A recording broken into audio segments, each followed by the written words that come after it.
Hello! Kind of messed up the intro there, but welcome! Time to get started on another lovely episode of Loki tries to get through Dark Souls 3 in the most jank way possible. I think I'm accomplishing the mission statement fairly well, if I do say so myself. Anyway, first off, I did a little bit of farming for souls, so we can spend them all on Arena here. Time to corrupt the innocent little nun. Oh, Champion of Ash, welcome back. Do you wish to... Yeah. You don't matter anymore.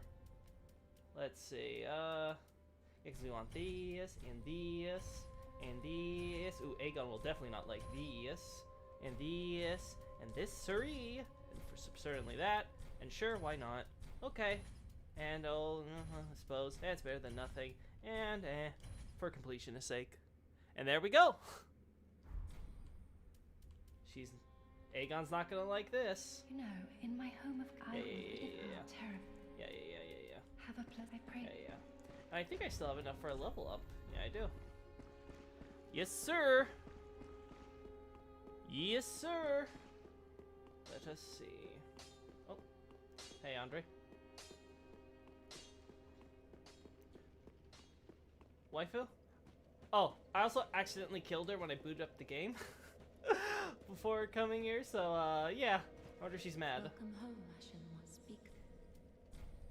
Oh, no. Whoopsie. Ashen One. To be so Ashen. Oh, no, she totally forgot about it. How nice of her. Very well. Then take.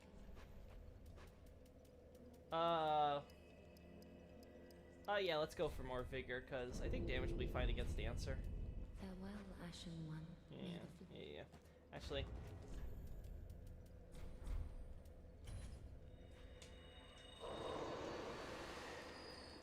I don't know if this will be enough. Oh, hey, dog. Hey, doggo. I'm kind of a little busy right now.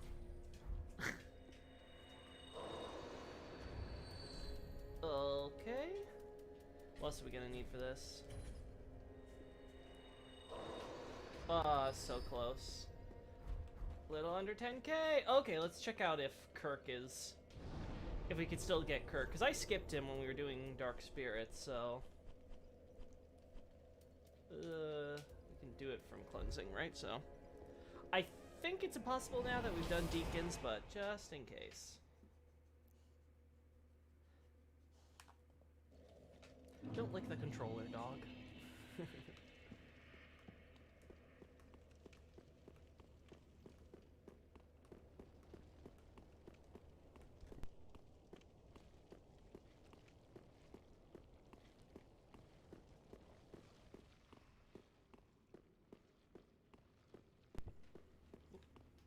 Whoopsie, wasn't paying attention there. And... Okay, so... Right. Pretty sure he invades from here, right? So I should just be able to... Oh, I'm already ambered. Okay, this should work all on its own then. There we go.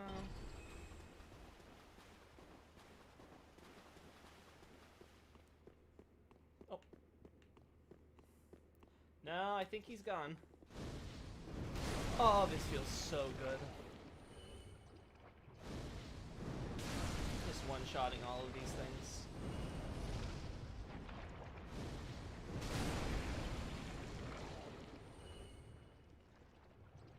Oh.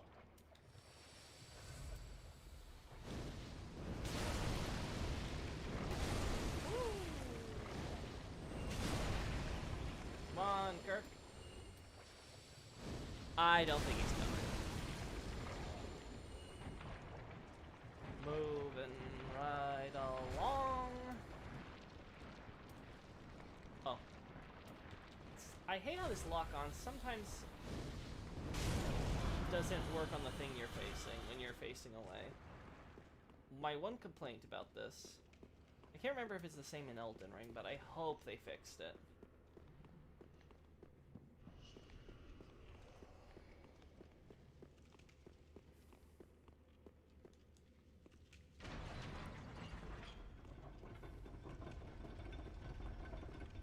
Not the biggest deal if we don't get Kirk in this playthrough. It just tells us that he's gone from serving the Fair Lady to serving a new motherly figure who makes him feel all warm and fuzzy inside. But you know, if I'm getting all the others, I may as well get him.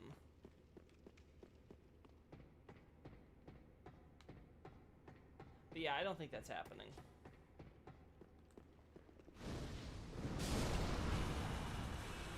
Come on.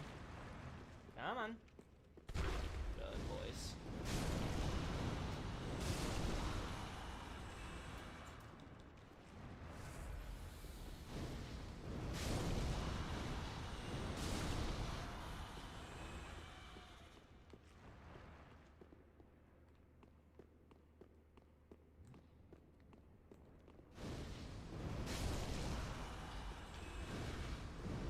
Oh, okay, sure, lock on.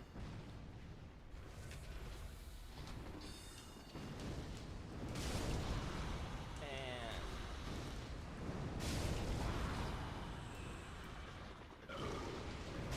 no maggots, thank you.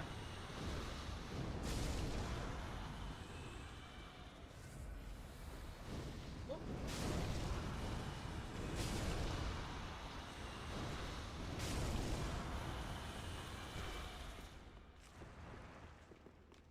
Okay. Alright, Rosaria. I've killed all your minions, so I'm about ready to go kill your sister now. 1 second. But we're still a little short. Well, this can be solved by just a little Boreal Valley.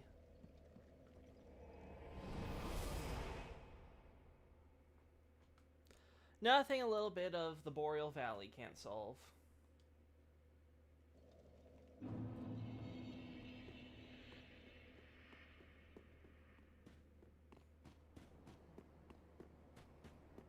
Let us see.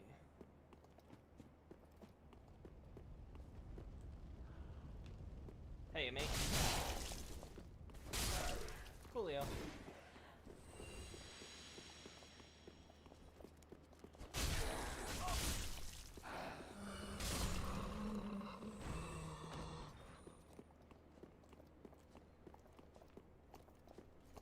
Oh, right. Don't have the ring. Can't stealth ya. But you, it doesn't matter if I stealth.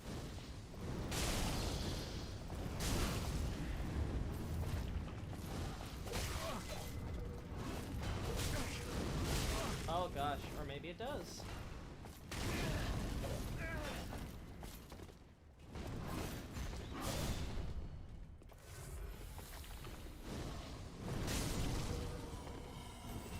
Almost there.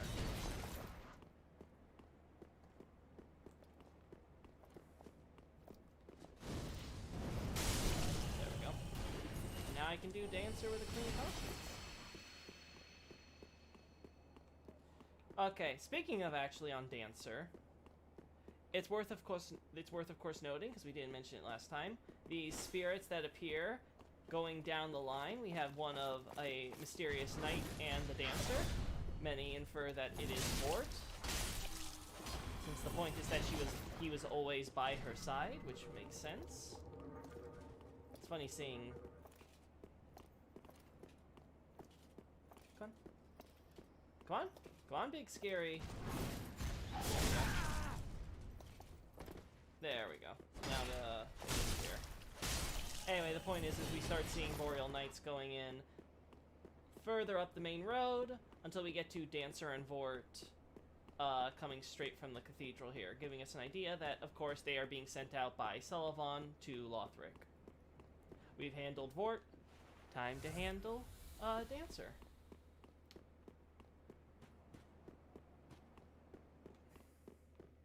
You still here, girly? Yep. Don't worry. We'll be getting to Anor Londo eventually. Yeah. Let's see how Irina's doing with the... Oh, hey, Sneed. Glad to see you in here. Let's see how Irina's doing now that we've corrupted the little girl. Oh. That was honestly not that bad. Oh, sweet champion. Where have you been? Out, as always. Please, your touch. The little creatures, how they nip and bite. Now this is referencing her humanity, because the idea is that all Firekeepers are basically have their souls retrofitted so they can accommodate countless humanity, quote unquote. The end result of this, of course, is that they end up being consumed on the inside, and if they don't have the strength of will to resist this consumption, of course we see what happens with someone like Irina. She ends up being unable to perform her full duties as a Firekeeper, despite her having her soul, and of course her eyes all set up for the occasion. Basically, Aegon was escorting her for nothing. Now, You know, in my home. Oh my God, you're still saying if this. Terrible. learn miracles. I've learned everything from you, so, yeah, why not? Oh, sweet champion. Leaving so soon. Mom, Loki is corrupting maidens again. Shh! in good Don't time. say that! I am frightened. I don't want to be grounded! Dog that gnaws away at me. Oh, yeah. Of course, also the idea of being eaten away or gnawed at brings to mind the insects of the deep, which are themselves dark creations. But of course, her idea of insects gnawing away at her is, of course, much less grounded, as the Ring City DLC will make abundantly clear. Well, Yes. Okay, waifu. See, you're still not corrupted. I'm not bad. More vigor. Yeah. Alright, this has to be enough health for Dancer. farewell, Ashen One. Maybe. Yeah. We'll make do with what I got. And yeah, I guess here's the best way. Now, as we recall, Lothric Castle was, well, I guess I should say Lothric as a whole has been embroiled in a civil war. There are the standard Lothric army, the Royalists, we'll call them, and the Winged Knights, the rebels. So the Royalist goal, of course, is to try to restore order that the rebels have disrupted to the kingdom. Oh. Things aren't exactly going that well. As we can see, the Lothric soldiers have fire bolts and things being used because they recognize there was a outbreak of the Pus of Man here, which becomes more obvious as we go further along. The point being, of course, that you had not just the rebels, you also, of course, ended up having tons of undead and hollows, which is already a problem, and on top of the hollow epidemic, you get some of them turning into Pus of Men. Or Pus of Man, I guess I should say. There we go. Oh.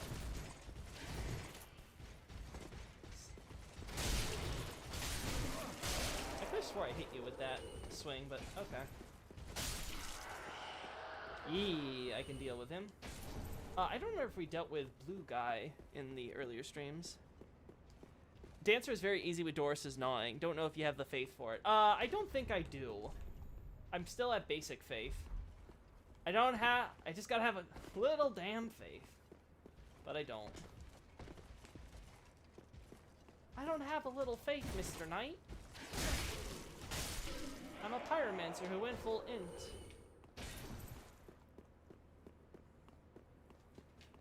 Alright, let's deal with Emma's hollowed bodyguard. Yep. Oh. Oh.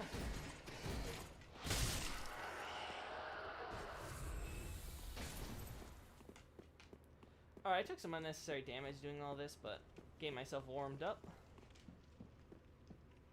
We'll see how I can deal with just pyromancy and good old Black Knight sword. As we can see here, we mentioned last time how Emma is purposefully leading us away from Prince Lothric, partially because she has a bias to want to protect the prince and give him as much time as possible to potentially change his mind, and partially because, as we mentioned earlier, she's got, she had a bodyguard who is perfectly willing to silence her, most likely, if she didn't do as his prince expected her to. But her bodyguard's now hollowed, so her only problem now is dealing with the Outrider Knights, who, of course, obviously want to bring order, and chief among that is to get rid of the figurehead leader here as twin princes, as so many of the factions in Lothric who are helping contribute, if not actively causing this disorder, see Prince Lothric as a tool to their end goals. Now, Emma, of course, is just a good little high priestess. The Japanese means like a ritual chief or the ritual leader, because the idea is that she's in charge of the various rituals, such as the vows to become a Lothric Knight and all that, as we'll see. We can also, of course, see from up here that the high priestesses have a vantage point to overlook the events in their church from their chambers, as we'll head forward. The idea of self-sacrifice is, of course, etched very deeply into this area. Various pews, yada yada yada. Yeah, the works. And of course, you see the blossoming blue flower, giving us an idea that this church had... Ooh, look at that stone texture. That doesn't look right. Anyway, you get this blossoming blue flower that gives us the idea that this was a church founded on the Way of Blue, telling us that, of course, it is separate from the Way of White, even though, as we can see with Sullivan and company coming in here, there is some relations. Of course, Emma gives us a Way of Blue contract, telling us, of course, yes, Way of Blue is here, and it has an influence in the day-to-day affairs of Lothric so far as their relations with Irithyll and the Dark Moon Knight / Blue Sentinels. We also, of course, have, with regards to Emma, the banner, which was used in order for messengers to Lothric after the High Wall, quote-unquote, appeared. The idea being is that the mountainous area that has derailed the bridge to Lothric and caused the seismic activity we see in the immediate surroundings around Lothric to resulted in, of course, the country being disconnected from everyone. So as we can see, the banner is used, as we'll learn in the Ring City, is actually an old Anor Londo method that Lothric is carrying on to essentially contact Anor Londo.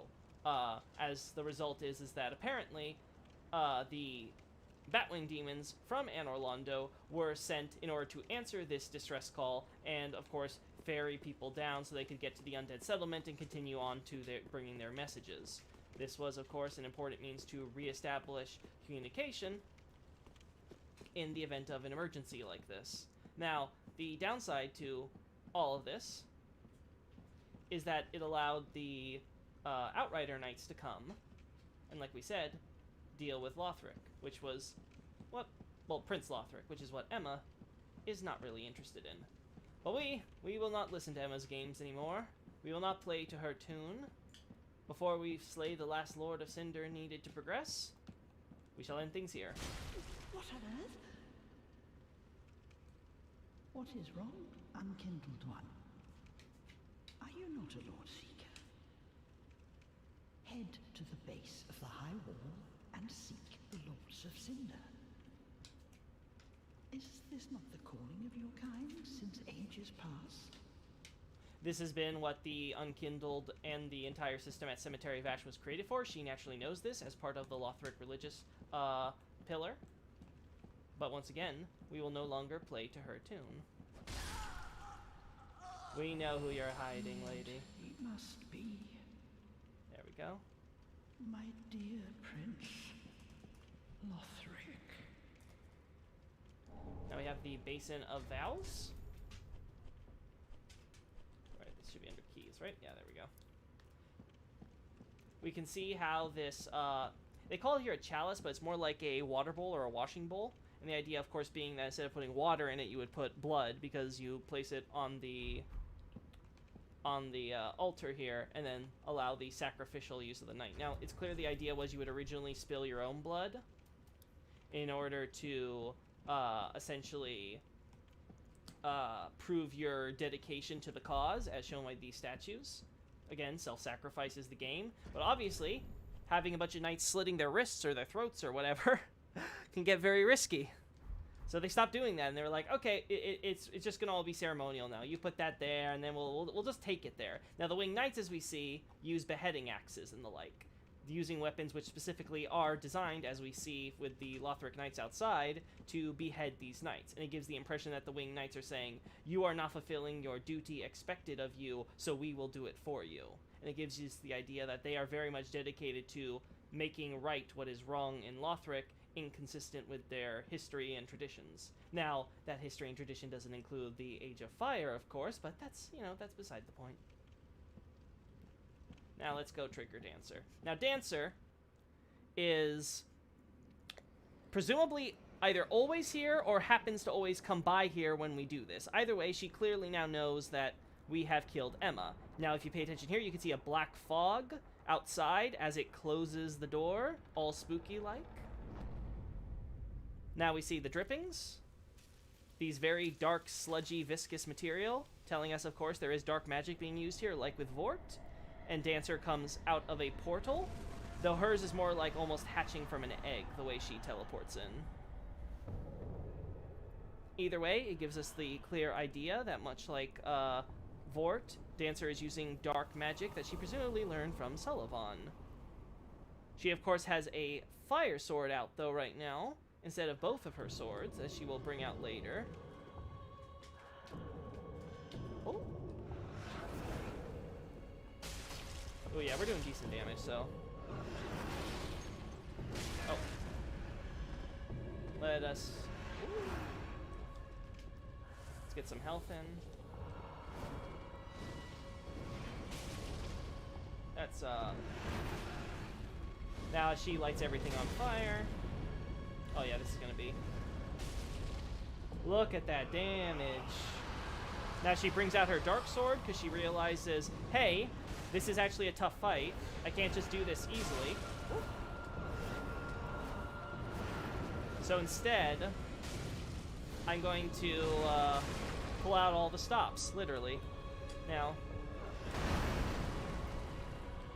obviously, when you're in a country of holiness, you don't want to be advertising the fact that you have and use dark magic in public. So the less people know about that, the better. But hey, now that she's closed the doors and she's on the back foot, she needs to do whatever is necessary. She cute. Yeah, I'm sure. She's all cute. Now, of course, we get from her soul the Miracle of Guinevere, which, much like Rosaria, gives us indication that her soul is connected to Guinevere, i.e. a daughter. We will see more indications of this in the future. Yes. Alright, and let me in. Now, let us... I don't mind... Oh. I swear, the hitboxes on this game can be so finicky sometimes. Oh, it's 10,000. I guess that is a little. There we go. Oh. And there we go. Come on. You're too thin, Dancer. Be fat.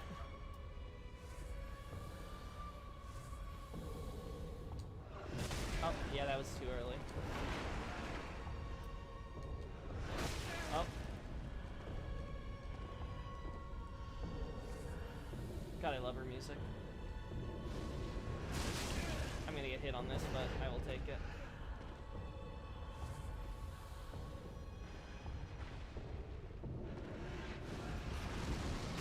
That's fine. You do your fire attack, so will I.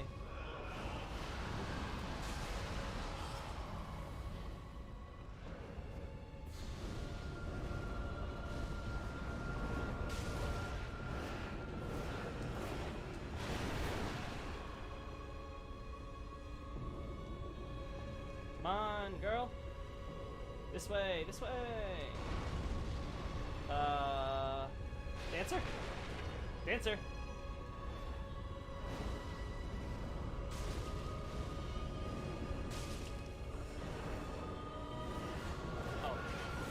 Oh, this is...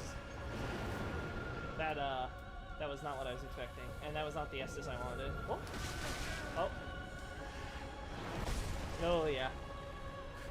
I deserve that. That was an easy win, and I screwed that up for picking the wrong Estus. Whoopsie daisy.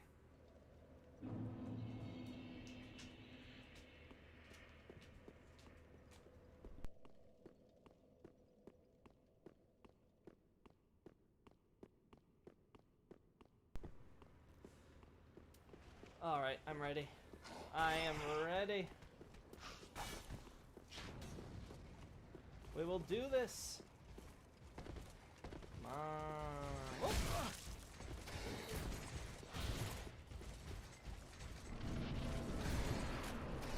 Oh my. Rude.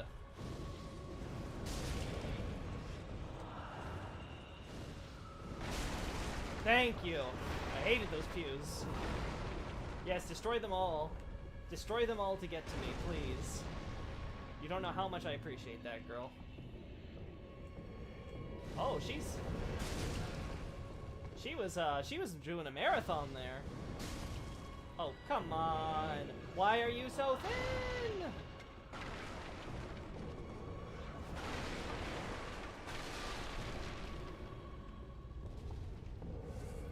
Oh.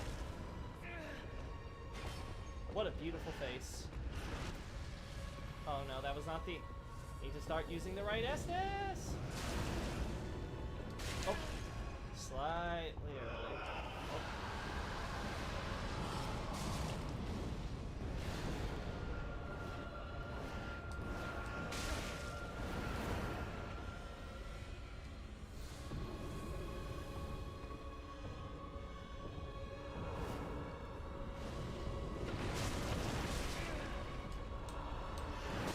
Oh.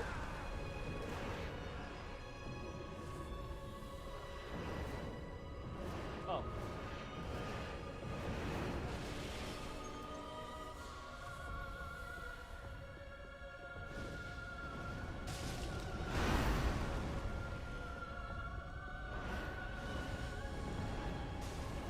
Oh, that hit something, I guess.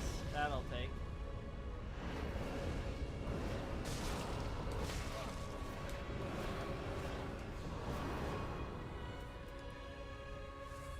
Alright, and one more. There we go. One Guinevere's daughter down.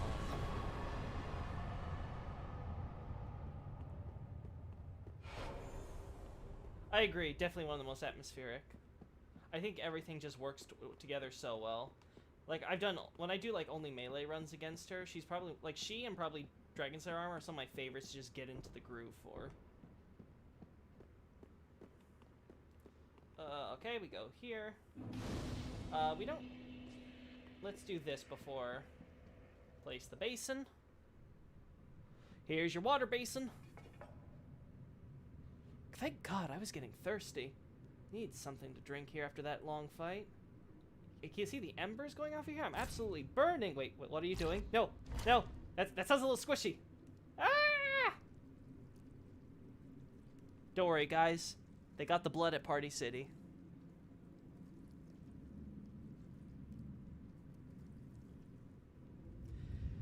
Alright, so the ceremony is complete. Therefore, the newly anointed knight can now proceed further and join the army proper in the castle. As we will see, this is where the knights generally would have their base. The knights that we've seen outside up until now, either directly protecting the church, or are stationed along the wall, or in barracks within the city, as sort of like station commanders. Now, let us proceed. Because I think I want to get the, before we go to the garden over there, I think we want to get the bonfire up there, so we don't have to keep climbing the damn ladder. So let's see, how bad do we die to everything here? As you can see here, mausoleums for burying the knights.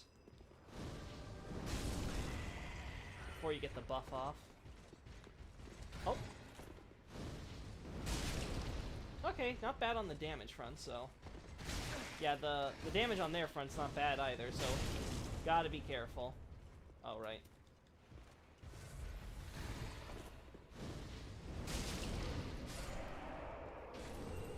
There we go.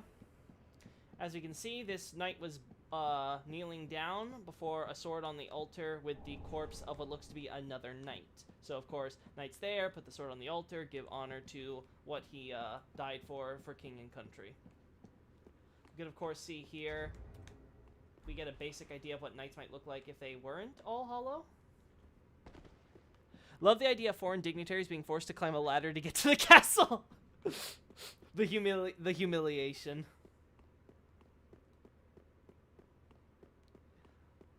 It's like,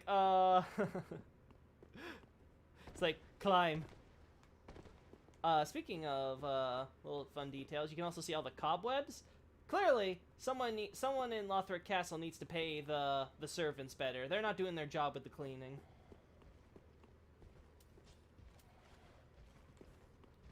We're gonna get you.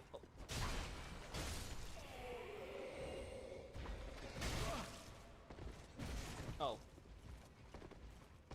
Okay, I messed that up. We're gonna reset. Oh. Alright, we just need to worry about big boy here.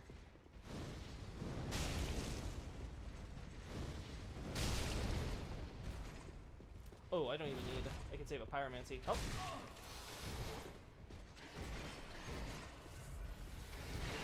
Ooh. Not if I'm getting tag teamed.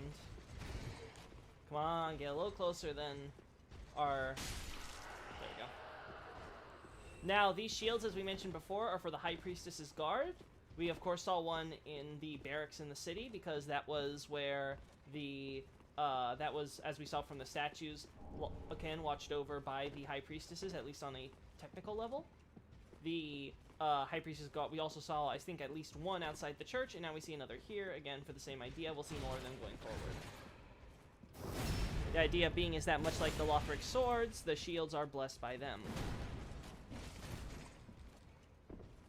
Come on.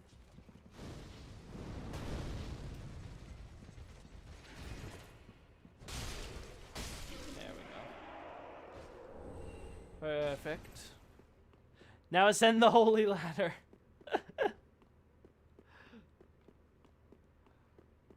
Ascend now and reach His Holiness's place, the King of Lothric. Aren't you strangely asleep there at the wheel, huh, buddy? As we can see here, this is supposed to be the High Priestess's chamber. You can argue about some of the stuff here, if that's supposed to be an extension of that.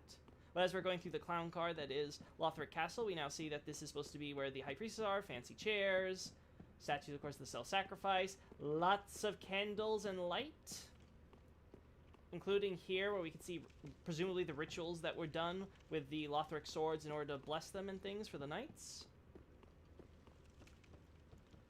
Again, you can see how they would overlook the goings-ons in the church. You mean the lightning greatswords?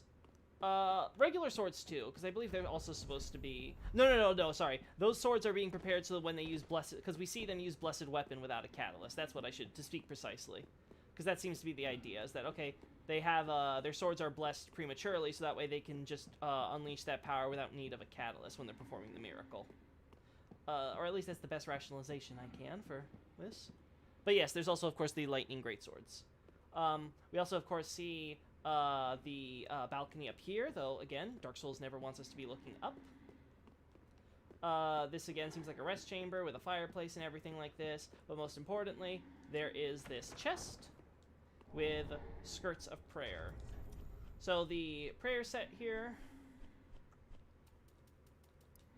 is, of course, makes a point of it being belonging to Prince Lothric now. It's what he's worn ever since he was a baby, because as this is, I think, the first time the game confirms it, he, of course, was essentially too sickly to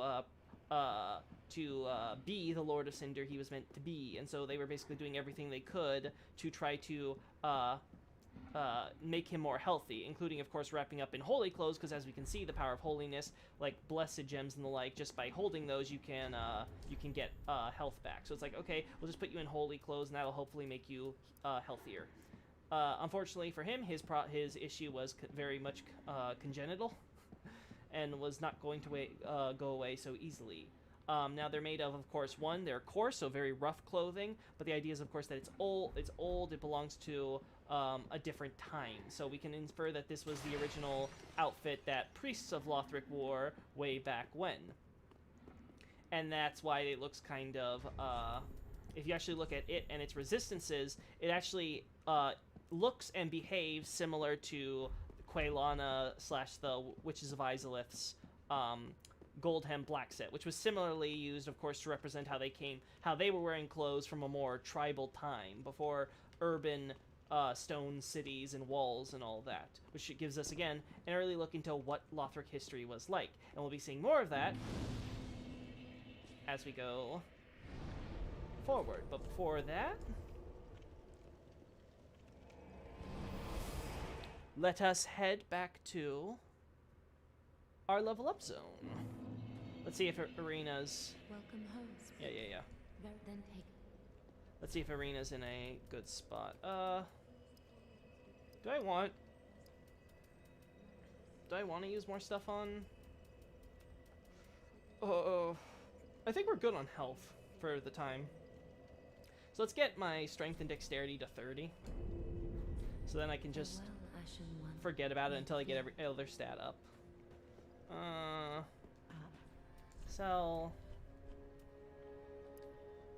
Yeah, sell ale. That'll be fine for now. Ashen one. Immediately sold Dancer Soul. Then take. And then... No, we want dexterity for the casting speed. Farewell, Ashen One. Okay, yeah, I know I'm important. Moving back to Lothric Castle.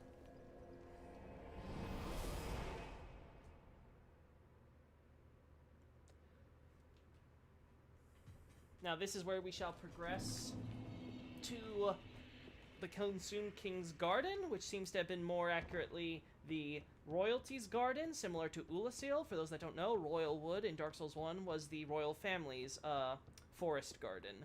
And we seem to have the same idea here. Now, this seems to have been the normal way to enter the garden for people who wanted to fast track all the way to the ruins over there. Now, you may recall that we saw this tower all the way back when we first entered the high wall. Where, warrior? You can hear the Puss of Man.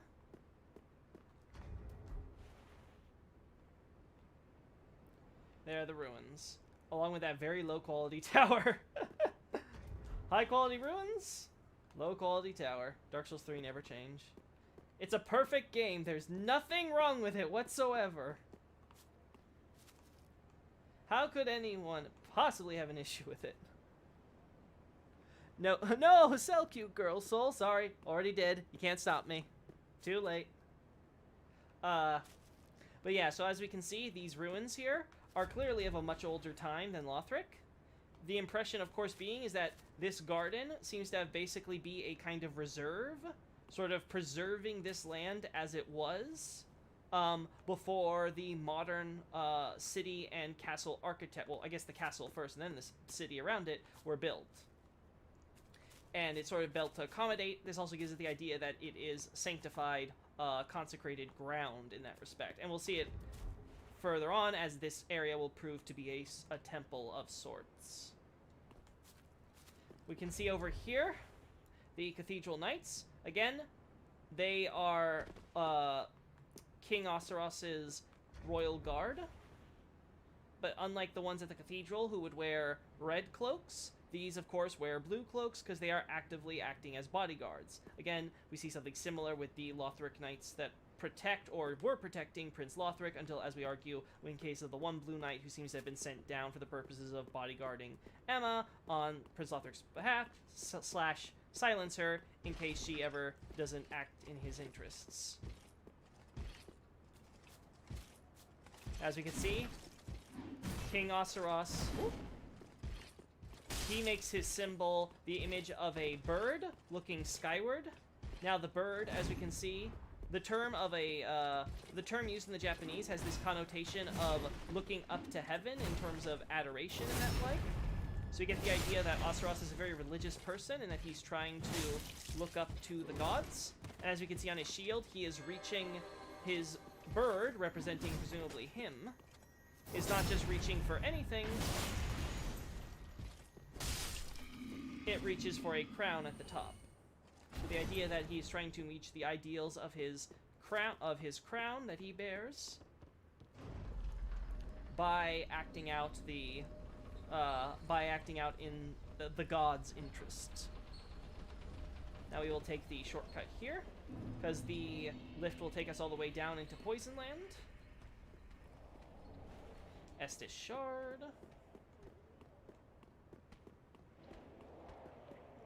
And we can see there's signs, again, of there having been ruins on getting around here before the modern architecture was around, though, of course, they have been replaced or simply fallen to ruin over time.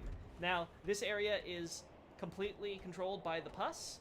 We can see how the bog down here, as evidenced by these slugs we will find around here as well, has become a toxic bog, seemingly because of the dark. As we can tell, it's almost frozen. Very cold, and you can see the strange pattern that's forming, kind of sludgy. So again, this does seem to be a kind of dark based swamp. We of course see again more of the human stagnation, which makes sense considering all the dark pussy material around here infecting everything. Now the pus of man is, of course, also running rampant here. We talked earlier about how the pus seems to have run rampant everywhere, but this is the only area where we will see them in such abundance. Clearly, unlike the others who suddenly happen to burst with the pus as we pass by. Funny how that works. I guess it's not always just plot armor. Sometimes there's also plot convenience. Anyway, the point is that clearly these pus were all manifested early on, save for a few who are a little towards the back of the area. I think there's still some hollows that will of course, obviously they'll instantly turn pussy, but they're not there quite yet. But the point, of course, is, oh gosh, the hitbox for this is so jank. Anyway, the point, of course, being that this area seems to have been isolated because of Astaroth's knights keeping anyone out. The Pus of Man was allowed to run rampant here, whereas in the rest of the castle, they were dealing with them as well as the Winged Knights. Which, again, explains a lot on why Lothric has struggled so heavily with everything here. Now, let us deal with the Pus people here.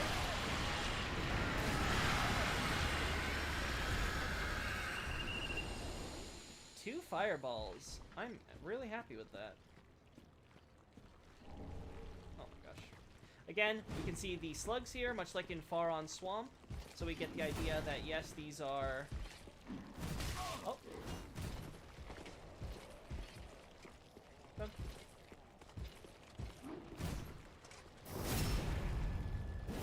Haha, get wrecked, idiot. Come on. Haha, get wrecked, idiot. Oh no. Haha, get wrecked, idiot. And down. Notice on the floor here, in this big plaza from the old ruins, there is this blossoming flower surrounded by smaller flowers. This specific image will be important for later. Remember for the test class! Now. There's stuff back here I think we still need to go. We still need to get, so let me do that. I only have one of these goddamn toxic things, so... I'd rather not have to buy more if I can help it. I think I've got everything except for whatever's down here, but I may be misremembering and there's nothing down here.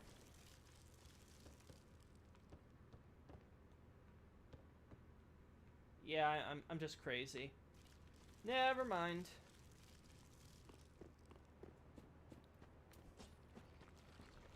I don't want to waste. If I have to get toxic, I'd rather be in this part of the level, so... Now, these slugs are going to be infected by the Abyss and cut content and have They were technically not going to even be real slugs. They were going to be masses of, I think Hollows was the name. But the idea, of course, being that they were lots of different Dark Souls forming a eldritch monstrosity compacted in the form of a slug. Shadows, Claw, Black Fire Bombs. We will talk more about that later. For the time being, let us get rid of my toxic. Yeah. Moving from there.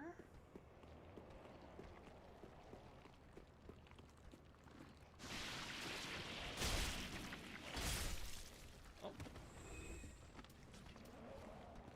Oh. See? You know, I have tons of things and I want more souls, so... Can you?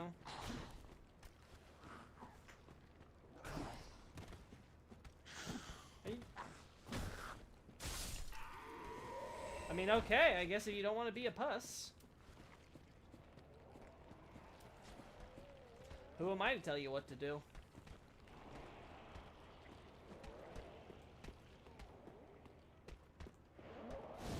Oh. How did that miss?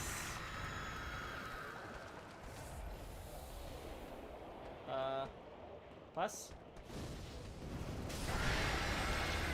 Oh no. It has a dog's attention span, despite looking like a snake. Oh.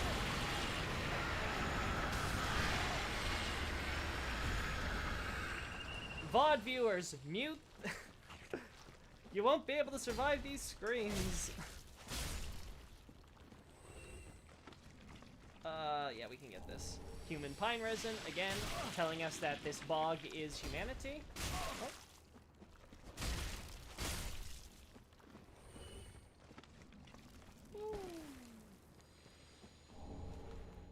Oh. Any other items I'm missing down here? Down over here. Titanite chunk.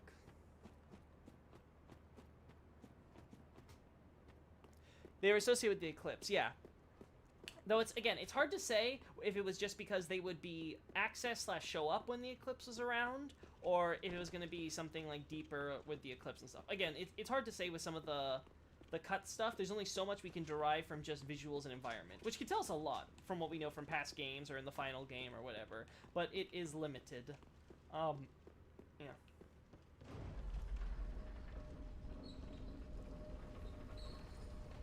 We shall now take this shortcut up.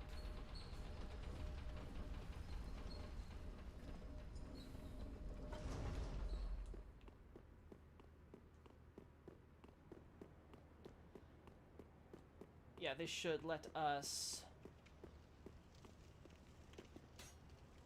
As we can see here, there are a bunch of slaves, but more importantly, Lothric priests, who have knelt down in prayer in the direction of the ruins over there. So again, we get the idea that this was sort of a side area that priests and such would use in order to head straight to the ruins. And we will demonstrate even further as we progress along. Now, where is it? Titanite scales. This will be relevant for later in the area, where we will find much more on that front. There we go. Oh, right. I forgot. You guys have buffs. Oh, and now you don't die in 2 hits. Yes, yes, yes, yes, yes, yes. Alright.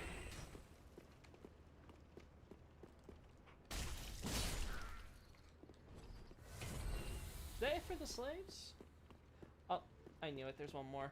Well, before that, let's open the proper entrance. More Titanite chunk. We unlock the door. And now we can go through the normal way in. So again, they would go through here. If they weren't going to go on their little prayer line down over there, they would continue forward. Again, notice all the statues of knights holding their severed heads, reminding of self-sacrifice for a cause. There is a higher goal up ahead with which you would be willing to put your own life on the line for.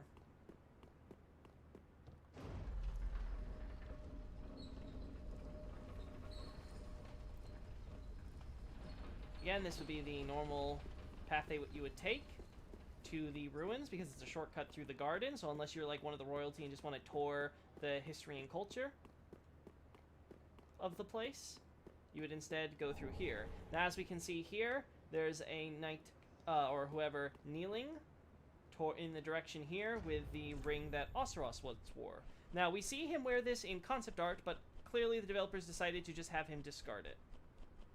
Gosh, rings are such a weird spot. Anyway. The idea being that in his obsession with dragons, he got himself a dragon scale ring, with which he would use in order to deal with the many assassins that came with him. Now, this is probably unrelated, but clearly he thought that as this ring does have the power to reduce backstabs, the idea is that he has the protection of dragon scales, and therefore he was able to survive. Of course, assassins want to, quote-unquote, backstab people when they're not looking. There's a dark gem there, too, I think, near where you just picked up. Oh, sorry, another dark pine resin. I'll go back and look real quickly. But yes, the idea, of course, is that Oseros was attacked by many assassins lately. Where's the equipment? Obviously, we got the claws, which are used by Eastern spooks, and we also, of course, see the outfit that was worn by Shiva's shadow in Dark Souls 1. Again, same idea. Eastern spies that happened to be, for one reason or another, in the West. The point being is that with Oseros basically being obsessed with dragons and everything and going kind of AWOL, as we can see, he will be in this garden, as all the items are sort of leading up to. Many assassins were sent after to deal with him, because obviously, as long as the king is alive, there's gonna be a lot of trouble trying to find a successor in the royal government, especially considering that the current king is AWOL again and not dealing with the major crisis that the country is in the middle of. Oseros don't care about all that. Unfortunately for them, none of the spooks succeeded. And evidently, by him discarding the ring, he no longer feels... Oh, he needs it.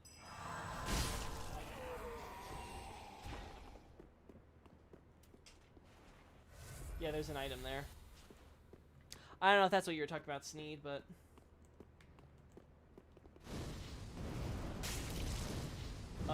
What? Oh, right, because I'm on a ledge.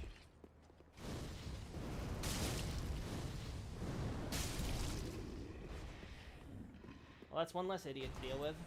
As we can see, this would have been the normal way to get down. But the area is blocked by the ruins being destroyed here. Hence why we had to take the circuitous route.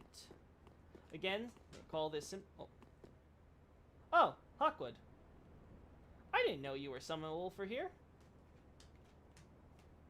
Oh, that makes a whole lot of sense. I could add that to my Hawkwood post. Huh. Legit never thought he was a summon.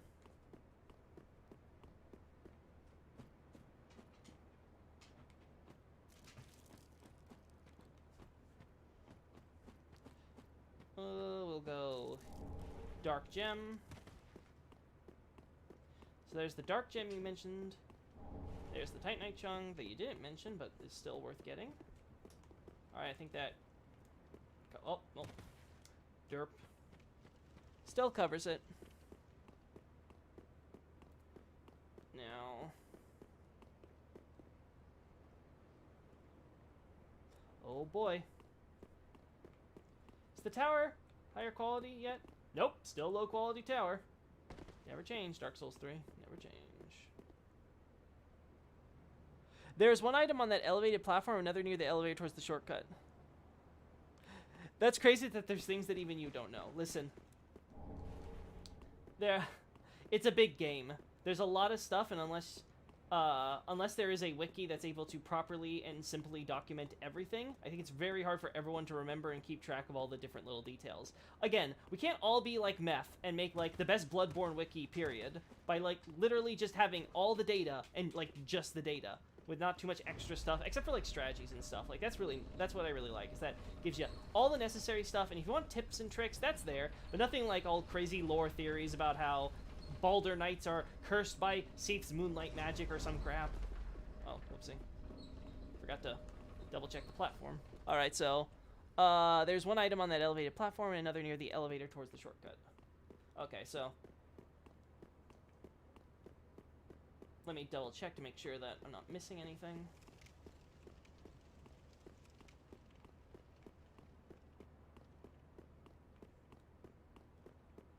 No, I think I'm pretty good here.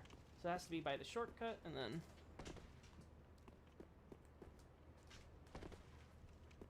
Before the elevator, but still in the garden. Oh, okay, so it's outside. Gotcha.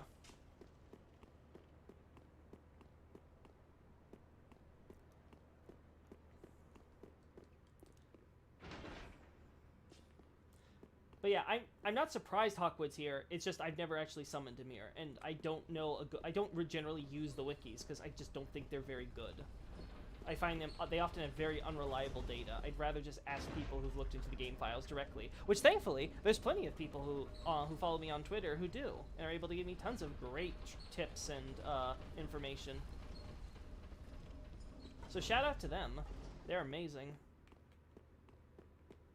All right. Where is this missing item?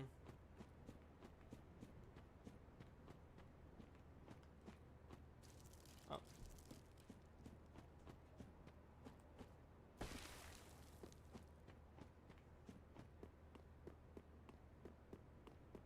There's our buddy over there.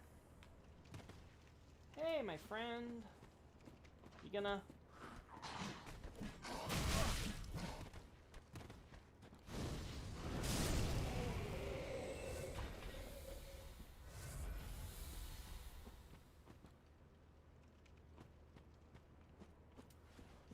Uh-oh, Sneed retracted a message.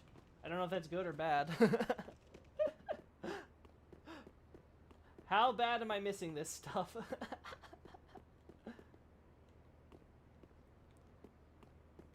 I thought I cleared it pretty thoroughly, but I must be going crazy. Let's,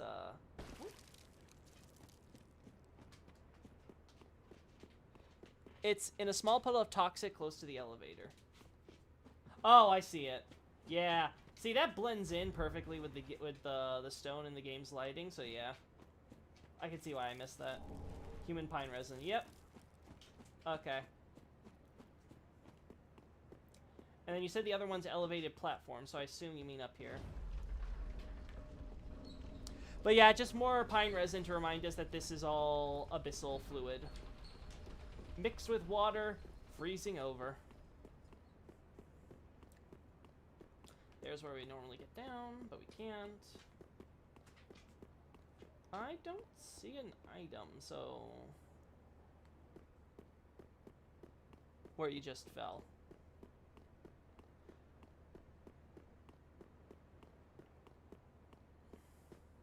Up here, you mean? Whoop.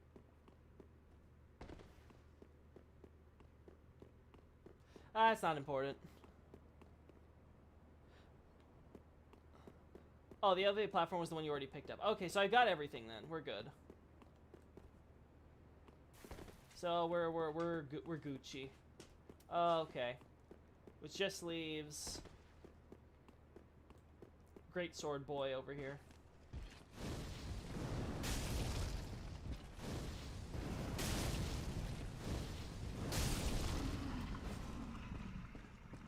We don't have much in terms of... Oh, there we go, before I forget the ring. Now, we get several of these rings in different contexts. I think most of them are Lothric based, though. Depends. This one, of course, is, again, being granted to Royal Palace Guards, i.e. Osros's Knights, because, again, it has magic damage absorption, and he is now obsessed with dragon / magic / sorcery, to be specific. The reason being, of course, because he's all up into Seath's business. We can, of course, hear his strange lullaby to his baby.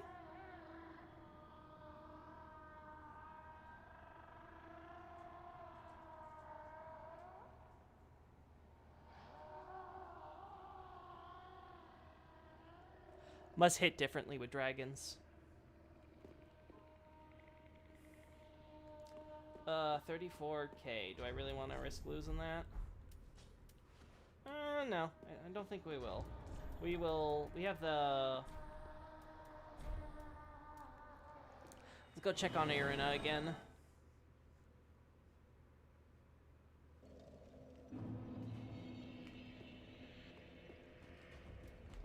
Yeah, how much can I sell? Okay, that's 10,000.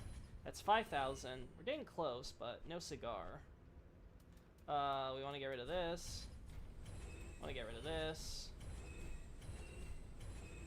I don't think we need this, but we'll keep it just in case.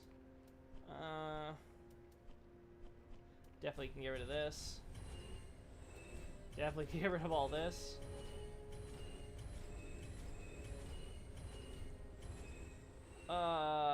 Gosh, I wish it showed the necessary souls to level up here. 'Cause what other reason are you keeping track of the souls you're selling? Don't need this.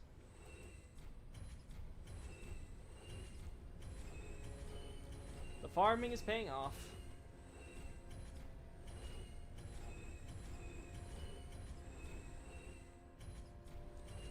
Alright. It has to be ready now. Ashen one. Right? Yeah! 150 short. My math was just a little off. What can we sell? No duplicate rings here that we're worth getting rid of.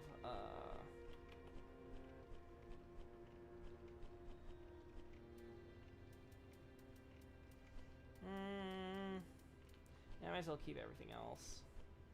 Alright, let's go check on Irina and hope Aegon's ready to die.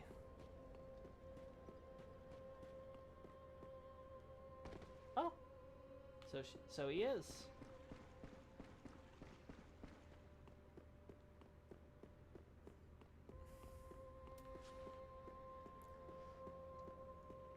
Now we have corrupted Irina. Oh gosh. Old one! Move! Go back to the remake! Bluepoint worked so hard for you, and you don't even respect their efforts. Okay, where are you? Where are you, big boy? There you are. Now, Irina has been corrupted as we give her more dark miracles to read, which are agitating the humanity as her lack of faith, surges? I don't think we can see where he took her or what she did with her, but there does seem to be the idea that he is essentially trying to leave. Now, Aegon, as mentioned earlier... Oh. Go. Now, Aegon, as mentioned earlier, again, proof that these were formerly Lothric priests who turned undead, and so were given the task of being gravekeepers. Anyway, the corruption of Irina has, of course, miffed Aegon on a personal level. Despite how much he acts like he doesn't care, he, of course, is just a big tsundere. Now, as we mentioned earlier, he is, of course, not undead. He is human. Just an ordinary, regular, uncursed man. There is, of course, a problem, however, for him. Oh, there we go. Clear. My allegiance remained only as long as you assured the girl's safety. This Knight of Carim does not forgive betrayal. Even a broken woman deserves her dignity. Yep. Now, what we will see here, let's try to force it, because I'd actually... Actually, I want to reset that, because I want to get a shot of him standing over Irina. Can we reset? Because I want to go full stealth.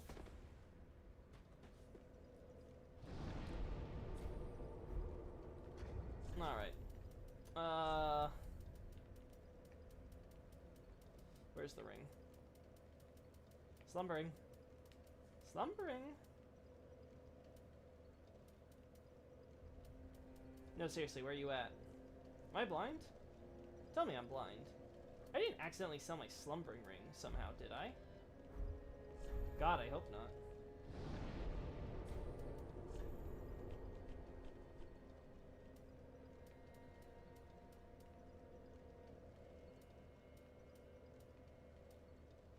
Oh my god. Oh, no, it's here. Okay, I'm just blind. Yeah. Thank God, I'm just blind. I'm like, there's no way. I don't remember doing this. There we go. It's just, I'm blind. I mistook it for a Velcro ring.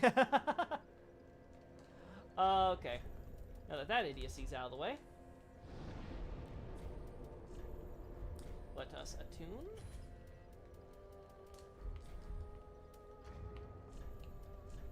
Doesn't really matter. You know what, since we're not got pyromancy here, let's extend the spell effect to lingering. There we go.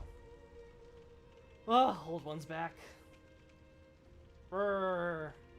However will I move?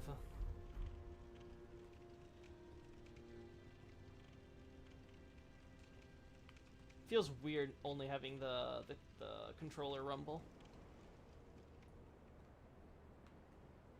Oh! No, you're back. We'll see. No, you're just here. Maybe can I reset the area?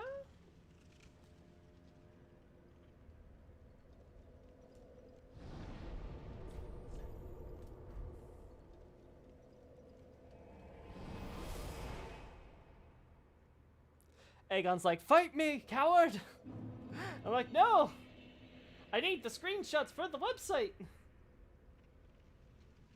I don't want to do your questline again!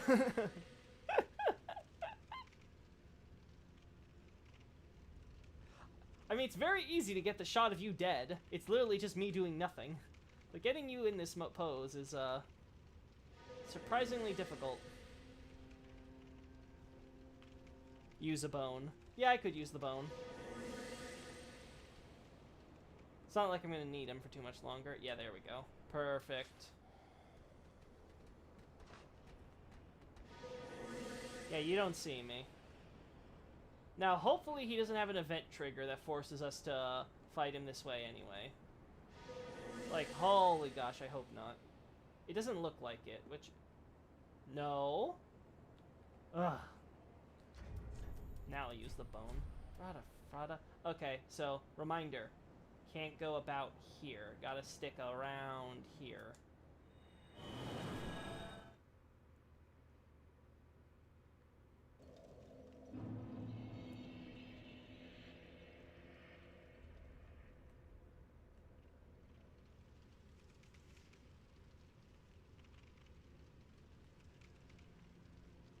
Now, of course, the story with Aegon goes that from his shield, we know that he has an older sister whose face that he wants to have essentially protecting him with her moans and everything like that.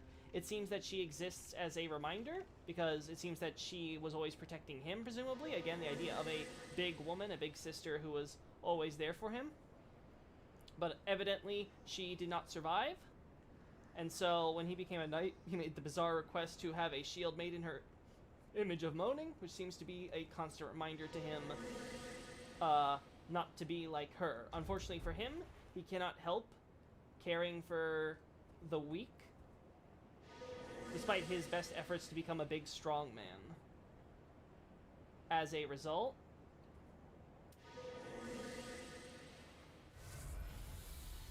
okay, perfect.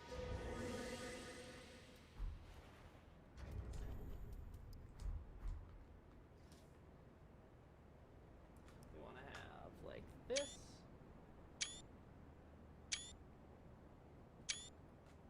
Oh. Let's see if we can push it. Oh, no, we cannot. Literally right here. Okay. But I think that does give us the basic screenshots that I want. Gives us the idea. He takes her out away from the shrine where we are because he doesn't want us doing her any more harm than we've already done. This also recontextualizes his actions with the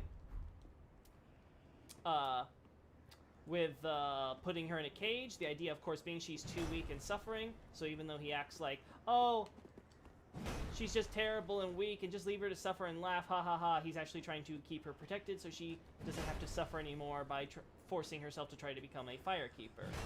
He's too scared of what might happen to her to let her do any of that. We, of course, ruin his plan by setting her free and essentially recruiting her. He's like, okay, fine. If that's how you want to do it, I won't stop you or her. But if that's the case, then I'm going to help out, so long as you make sure that you don't bring any more harm. So this guy with a sister complex... Yeah, you're going to die real easily. This guy with a sister complex has essentially found that his trust is betrayed, and therefore leaves it to us to do this. Now, as we can see, Aegon uses Estus despite being human, implying, of course, that he took Irina and Irina's Estus flask as an undead, because, of course, being a Holy One of the Church, she'd probably be able to get access to an Estus flask just for the count of being undead, so that's not hard to imagine. And, of course, Aegon would be the one who would say, well, I'm going to make more use of this than you, considering the circumstances. So he's the one who takes her flask and uses it in the in boss battles and stuff, as we see if he is a summon.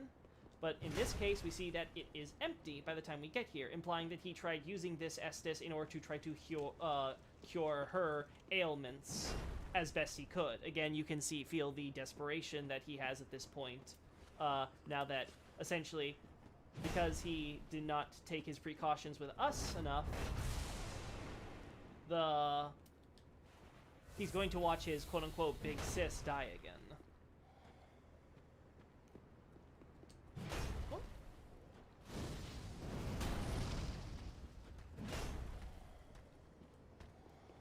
Want to go for that heal, boy? Well, it doesn't matter. Thank you. This bastard.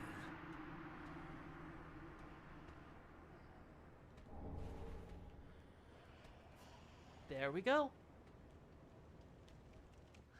Who is there? Is someone there? Anyone?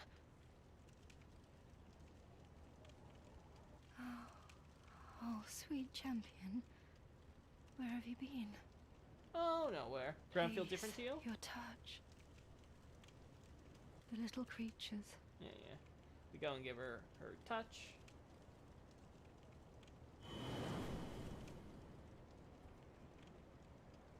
Alright. Now that that's done,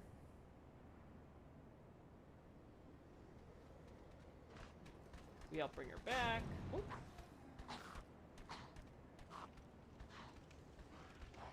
That gives us the souls I need. And there we go. Oh, someone, please touch me. The dark little Yeah. crimson bleed. Touch. Oh, is there no one here to touch me? Keep those things from eating away at me. She can't feel it anymore. No warmth can get to her at this point. Oh, it's the dark little bleed. Oh, the little bleed. Try again. Oh, keep. No effect. Am I the bad guy? No. It is all those light worshippers who are wrong.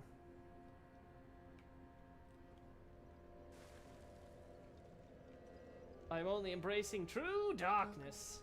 Very then take There we go. We want to do this. Perfect. farewell, Ashen One. May the All right, now we can deal with worst dad of the year.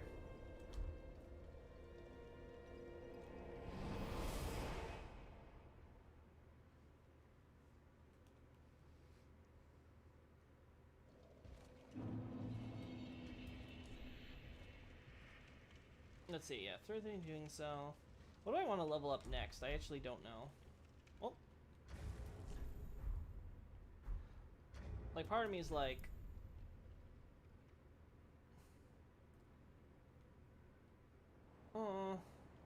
maybe attunement more. I could use another slot. Have more room for my stealth stuff.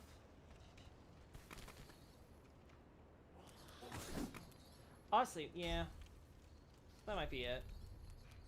Endurance has also been running low for a while now, so I have to get to that eventually, but it's pretty low priority. I don't really need more endurance. Oh. 3 swings is perfectly fine for what I'm doing.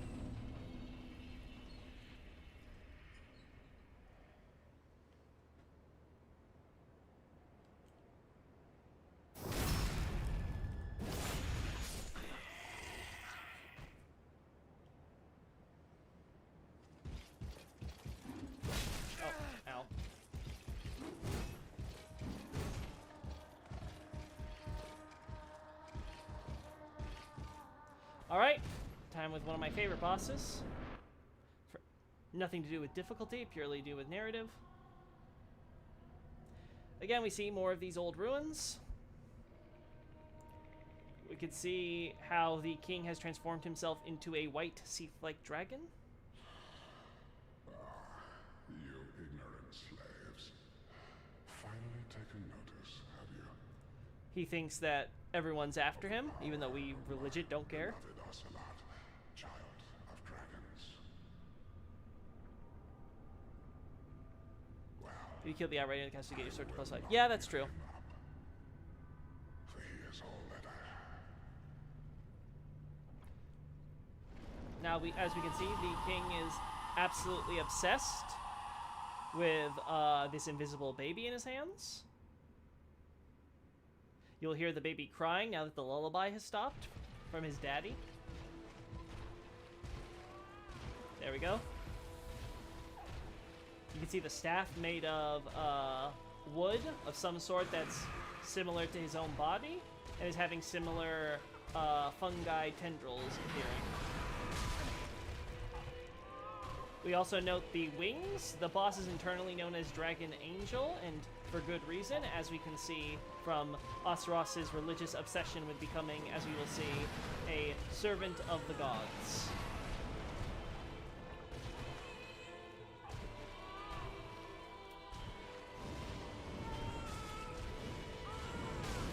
Oh my god, you're just like a dancer. There we go. Please have your thin little body get hit by pyromancy. Oh, ow. ignorant slaves. How quickly you forget. I deserve that. Honestly, I'm thinking we should kill the Outrider, just because I do. Like, why not get the more damage? We still have time anyway. It's not like I have to continue forward. I'd like to, but I don't have to. So yeah, let's do that quickly. We gotta look at the king and what he's doing while everyone else is dealing with this civil war thing.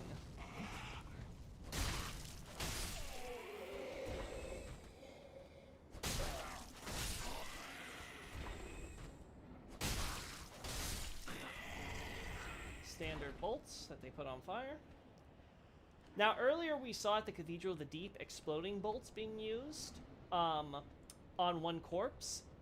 They seem to be the stand-in for the fire bolts that various enemies seem to be using, just for the fact that they are the only ones that do fire damage in this game. Even though, of course, they don't have the exploding area's effect.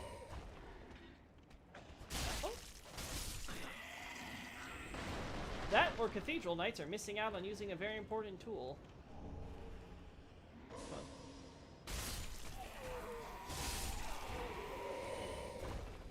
More dudes. We can hear the Winged Knight here, which is good. As we can see, there's a Winged Knight in this armory ready to jump.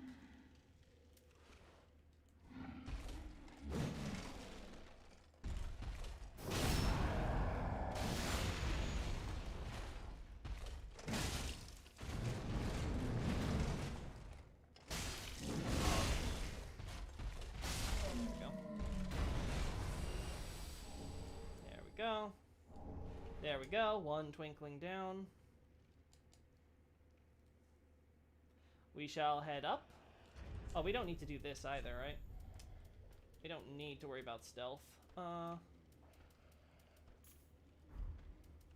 This might be overkill on the pyromancy though, because I don't think most enemies here worry about that. Oh, actually, we can head back. Well, first... Oh, am I... There we go. This is where you are. So as we can see, there's an illusory wall where the Winged Knight here is. Presumably the knights are the ones who placed this wall in order to get advantage. We can see how they can overlook what the High Priestess are doing from this spot. And they've even commissioned a portrait. Here's one knight standing here. As we can see, a knight in golden armor with all of this wonderful cloth and flowing in the wind, really giving it this heavenly image. The eclipse, his halo behind his head, we of course will see that there are actually knights who have achieved this mythic status. Sacred Bloom Shield. This was used by the Way of White in their original war against Vinheim with the sorcerers, which Abyssal Archive will go into more detail about. But to keep it simple here, of course we can see the image of a blossoming white flower representing holy fire, and the idea that it is a shield that is blessed against magic protection, again for that purpose of dealing with sorcerers. For that reason, we can imagine why the Winged Knights want to prepare against that, as they think of this as a holy war against magic, such as what the Oseros is using.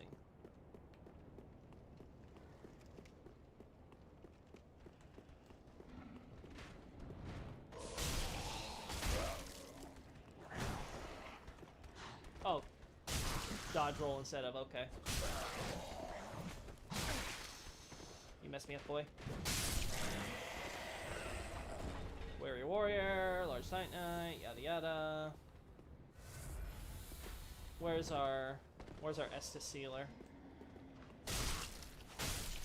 I don't know why this tower position exists. It really doesn't need to. It just sort of spawns in whenever you go inside. It's not actually here when you're down there. Feels completely unnecessary and kind of blocks a good view of the church. So, I don't like it, but whatever. I'm not the level designer. Oh. Ow.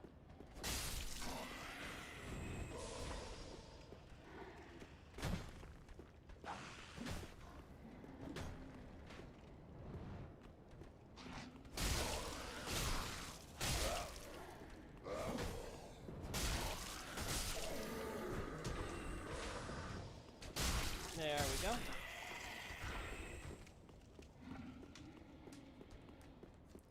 We'll get to you shortly, Boyo. Now we come to the training grounds. Does it more specifically imply their plan to assault the archives? Yes, because the idea is that what uses magic except the sorcerers of the Grand Archive. So again, they feel that the sorcerers of the Grand Archives have captured Oseros, their king, led him astray, and that the religious body, on the other hand, have also been leading him astray by not submitting to the what they label heresy of Gertrude. So the point being, of course, they feel that all of Lothric, and obviously the knights are supporting the high priestesses with their close ties, and those that don't support the high priestesses are captured by the Grand Archive. So basically, the rebels feel that the royalists are all traitors and have not lived up to Lothric's ideals by following the wrong faith and listening to the wrong wisdom, who of course captured their doing so. So again, this rebellion is as much a holy war as it is a national one. Great Lance, funny because he uses a sword, but hello, not gonna complain. Obviously, the idea of a lance is that when you go in like jousting and stuff, you always think of a knight on horseback. In this case, of course, we see this. Dragons. This is, of course, the quote-unquote dragon barracks. This is their drilling grounds where they train to ride their wyverns. Now, as we will see here... Yeah, we'll do it here.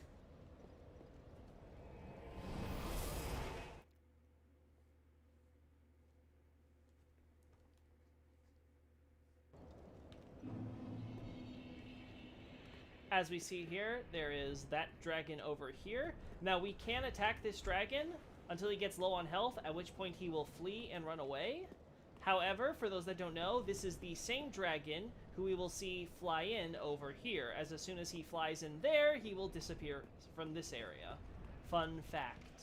This is why you can't kill him in this area as well, because again, he's supposed to be a foreshadowing for later. You'll get your chance another time, as it were.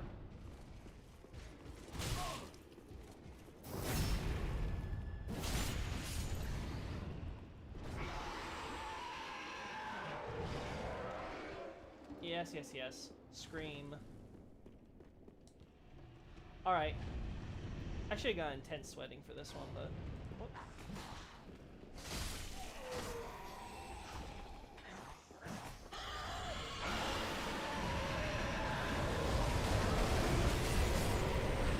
Oh no. Yeah, obviously this is not bad.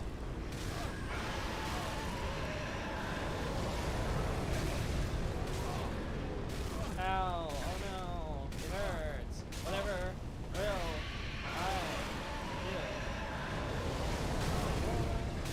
Ow. It's not lava from Iceland, that's for sure. Well, the lack of healing though might kill me, so. This might kill me. Oh!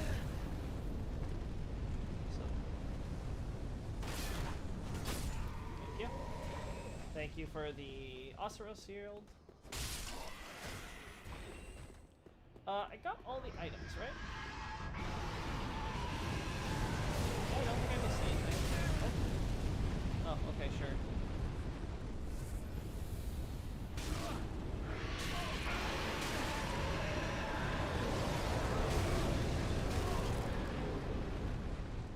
Yeah, I think we're good.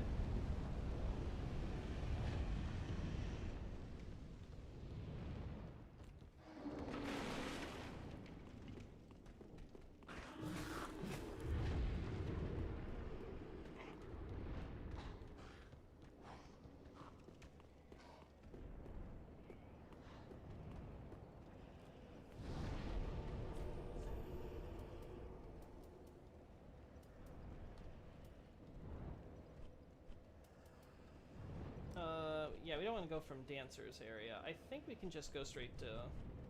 Yeah, we'll just go straight from Barracks. Because then we'll deal with the Outrider Knight. Yeah, I don't think there's anything we have to worry about the lower areas, yeah. We can go to Oseros right afterwards. Yes, okay, so now we're going to see our White Dragon friend fly straight in.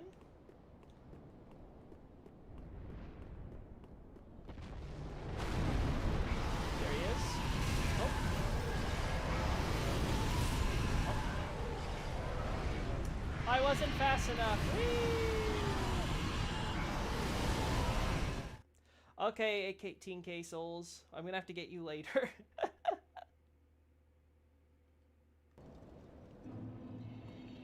But as we can see, now that our white boy has come in, we can now just worry about the yellow dragon over there, and the white dragon over there is gone.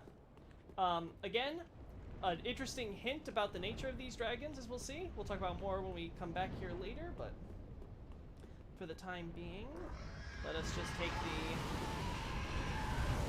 drop one. Titanite chunk. Want to get that item another time. Actually, yeah, we can get the second time around, so let's deal with this. Come on.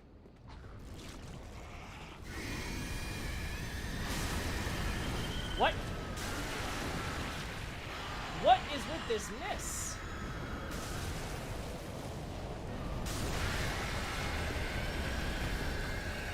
Someone explain to me that hitbox. I demand to know how the hell that missed.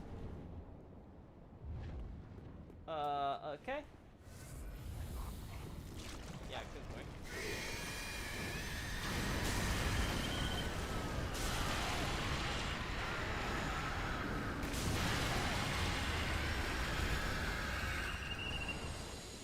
Thanks for the 5k souls. Lightning urns. Now we start seeing a lot of lightning-based equipment. We'll see more deserting soldiers in a second here. Damn you! Oh no! Whatever will I do? How will I ever survive? Oh! Oh! That's how. I guess I won't. No, my 18k souls. Whatever will I do? Okay, I just wanted to get the Titanite Blizzard anyway, so... This all works wonderfully. Maybe I can do it with Pyromancy.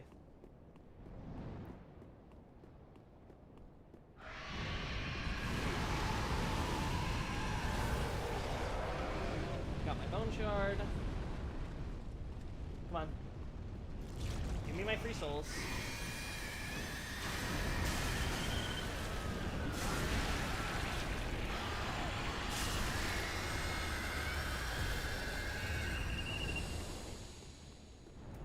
Oh, before you chase me to the ends of the earth, yeah, let's deal with you.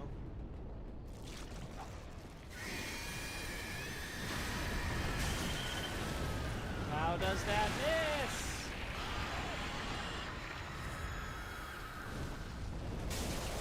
What? How does that miss? You are a giant mass of humanity! Whee! Ah! Hitboxes, why? You make no sense!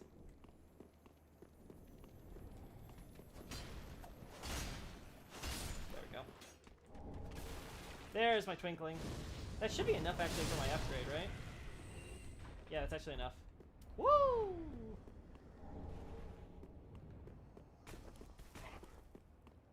Well, made those 18k lost souls back. Holy hell. You thieves! Oh. So obnoxious.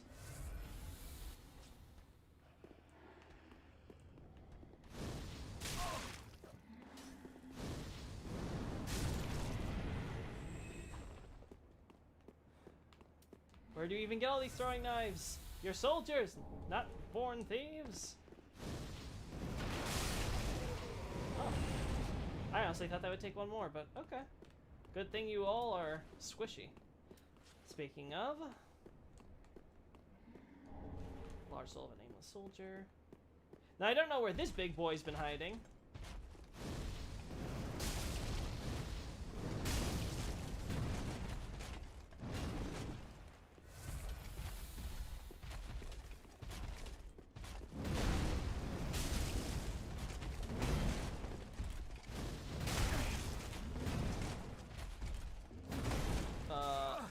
There we go. Don't you dare, little boy. Alright, no more big bro. Sniper crossbow, naturally. And I think, was that sniper bolts or lightning bolts? I don't pay attention to ammo. I'm gonna assume that was sniper bolts, yeah.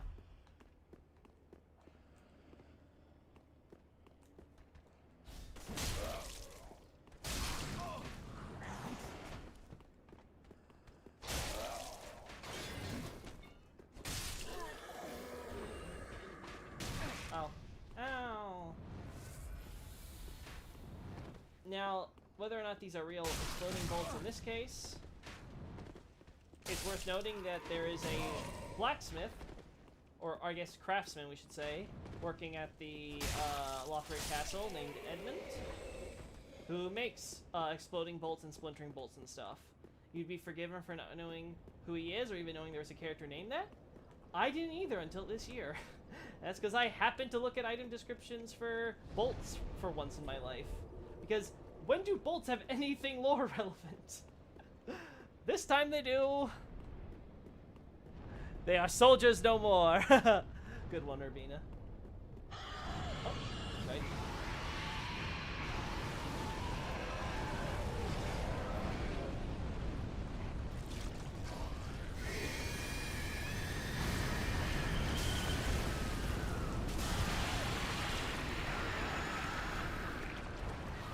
Oh.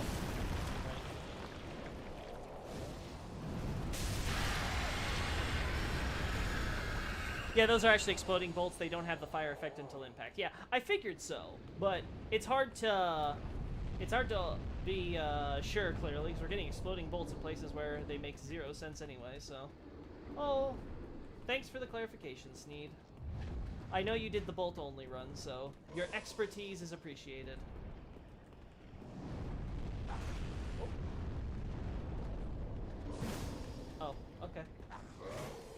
Listen, just because you can outrange... Oh! Just because you can outrange me doesn't mean we can't have a fair fight, okay? Okay, never mind. Screw this. Range is cheap. Everyone should only be able to use daggers, so I decree. Oh, I can't even refill my... It's not just my healing! Oh, no. Don't worry, I'm sure I'll be fine.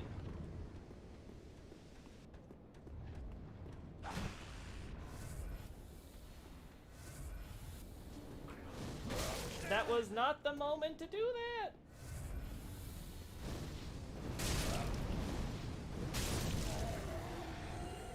Not taking risks with the big axe, boys.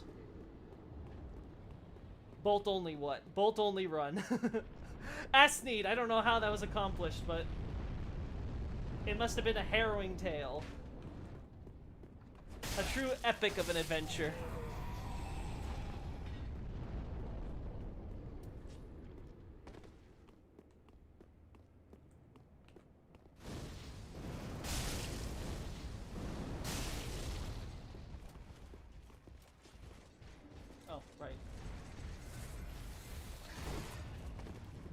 Stop hiding behind your shield like a bitch!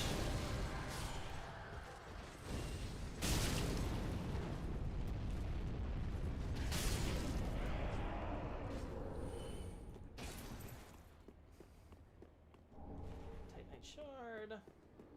As we can see, more knights kneeling before fallen brethren. Gotta get up there for that stuff.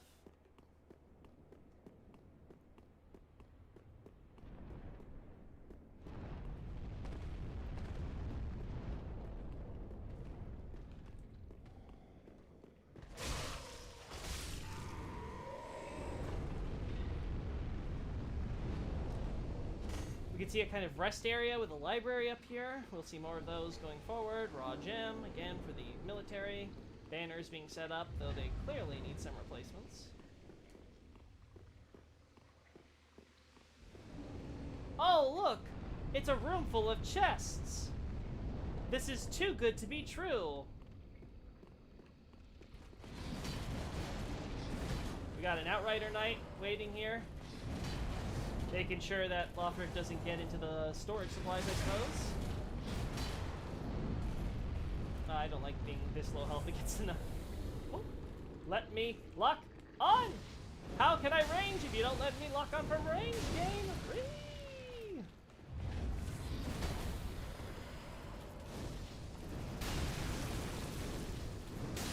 There we go.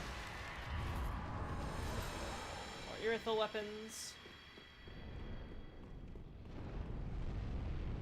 What metaphysics come into play to make Undead Hunter Charms disable Estus? Besides the fact that it presumably uses holy magic, unknown exactly. It's the thing with the Undead Hunter Charms slash Lloyd's Talismans. Again, the term for charm, talisman, same thing. Anyway, the point being is that these amulets were created for the purposes of sealing your ability to drink Estus. But as far as animation is concerned, they kind of just treat it the same as you having an empty flask for a moment. So it's a bit difficult to determine what exactly it's doing to accomplish the sealing. Does it just like clog up your ability to drink out of the bottle? Does it actually make it like, does it freeze it for a brief amount of time some way using time-space magic so it can't get out of the bottle?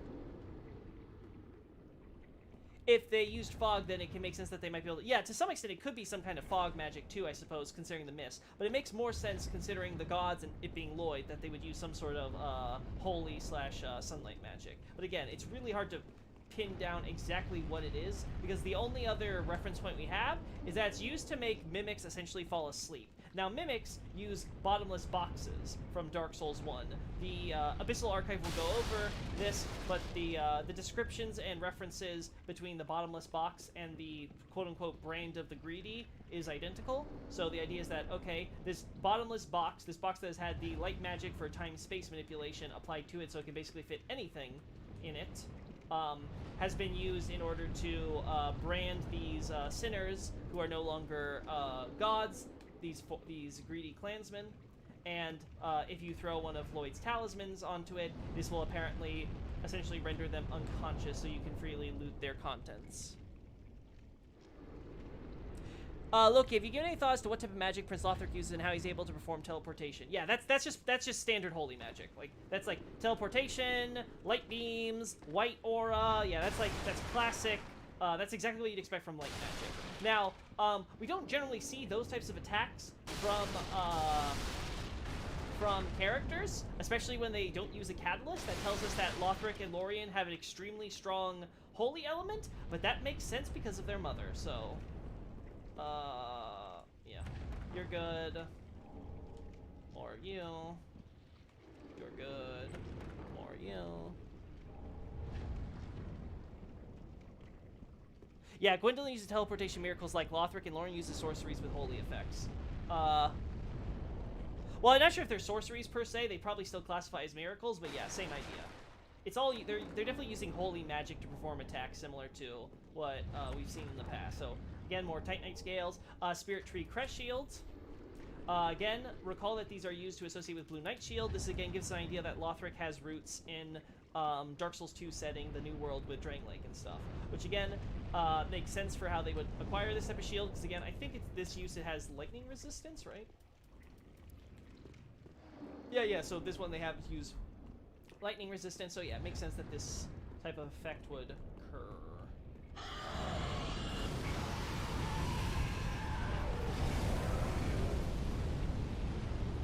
We want to go there. Calm down. Yeah, Lothric, not Lorien, yeah. Yeah, they're both, yeah, but both of them are using holy magic, and they're doing it without a catalyst, which is, again, pretty impressive, which tells us a lot about the nature of their souls.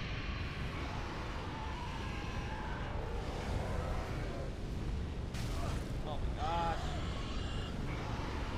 So obnoxious. Stop.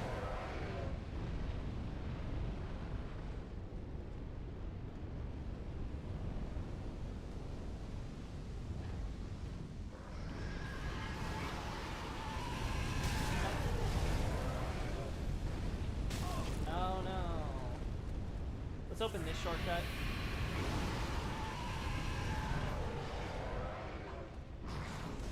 Going up. Ow.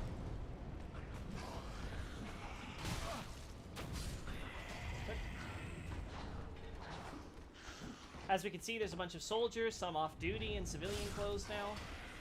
This would be of course, this would be their rest area.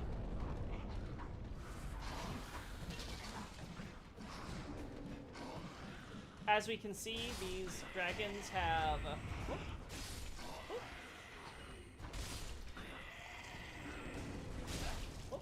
There's training dummies on the walls.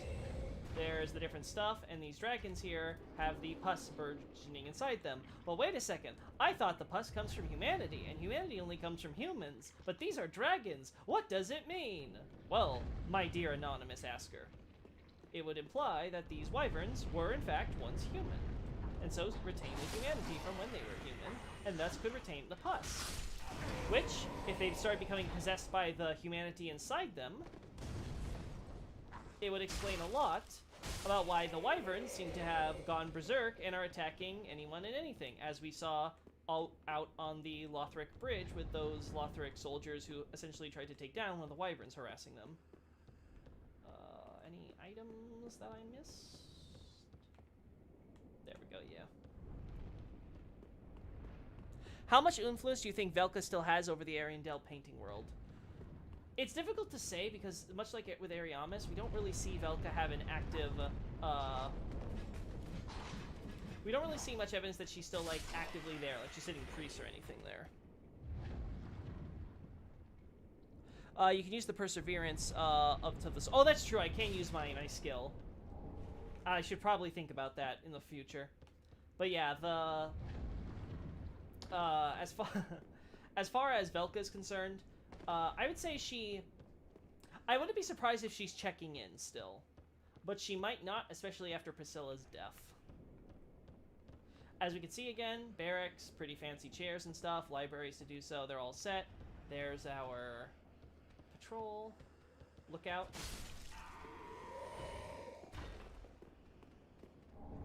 More Titanite scales.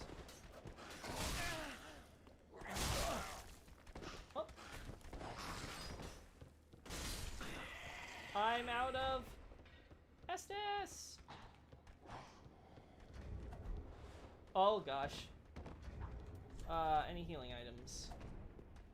Nope, I don't see any. Wait, actually. Never mind, am I an idiot? I have the best healing item of them all! And there.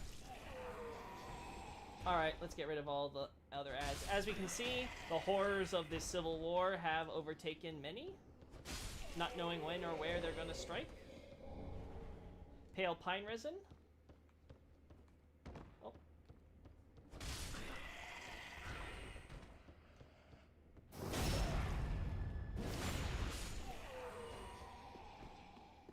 Because Oseros was around at one point. And... oh.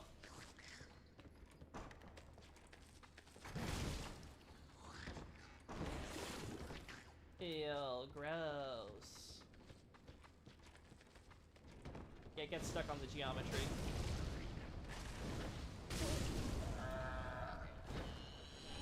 Alright, more scales. Open the gates!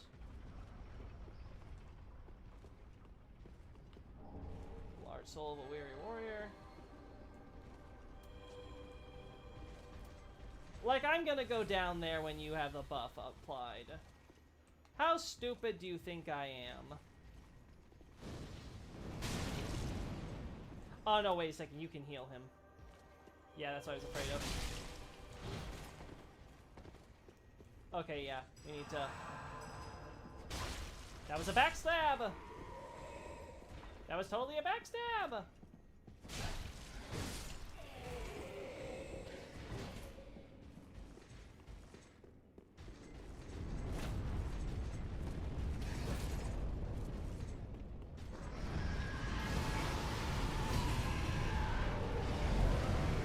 Yes! Good, dragon! Oh my god, lock on. Why? Yes!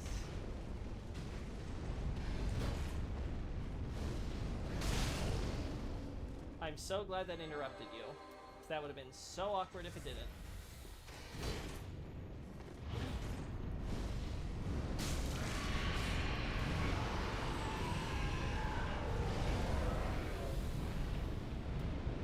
Ah! Wrong Estus!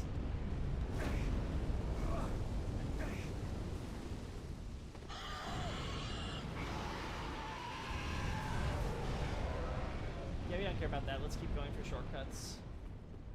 Let's keep opening up the shortcuts. Don't need anything this way. Don't need anything this way. Old Dragon Slayer armor's there. Sunlight metal because there's Sunlight altar over there.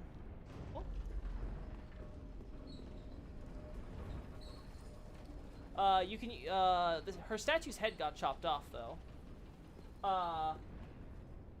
In terms of the current events of Ariandel, yes. But I'm assuming the question was about like how much does Evelka actively like is she involved in the painting at all? And my assumption is she might. I wouldn't be surprised if she visits every now and then. But with Priscilla dead, I don't think she is like she's too interested anymore.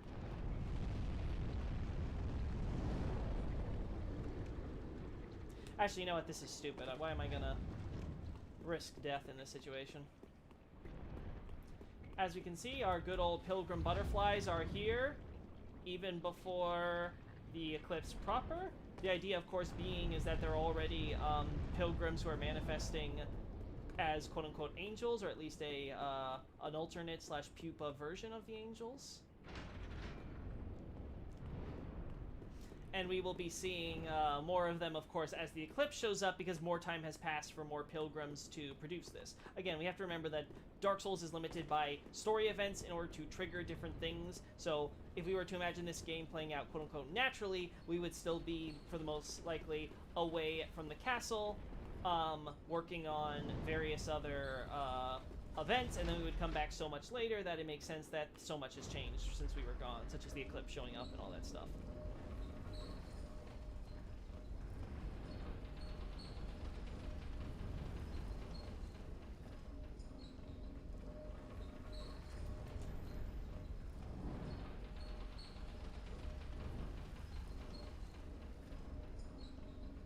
I think we just keep putting stuff into vigor, so that way I don't have to worry about healing as much.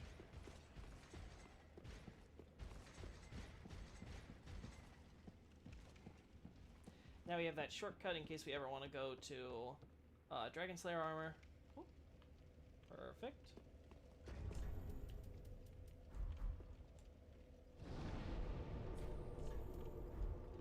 Firelink Shrine. I think we're gonna do Oseros, maybe. Nah, you know, we could still do them, I think. I don't know. Should we, is that how we do, we want to cap off the stream? Very well, then take Beating Bad Dad. Yeah, keep on throwing it into HP until we get to 30. Ashen One, may the Yeah. Anyone else we care about here besides Hawkwood? Yeah, honestly, we could do it might be better to do Oseros, because then we can do Archdragon Peak if we want, if not go into Untended Graves, and we can make that, like, one or the other. Because Archdragon Peak would definitely help with, the leveling right now. Anything we want from you?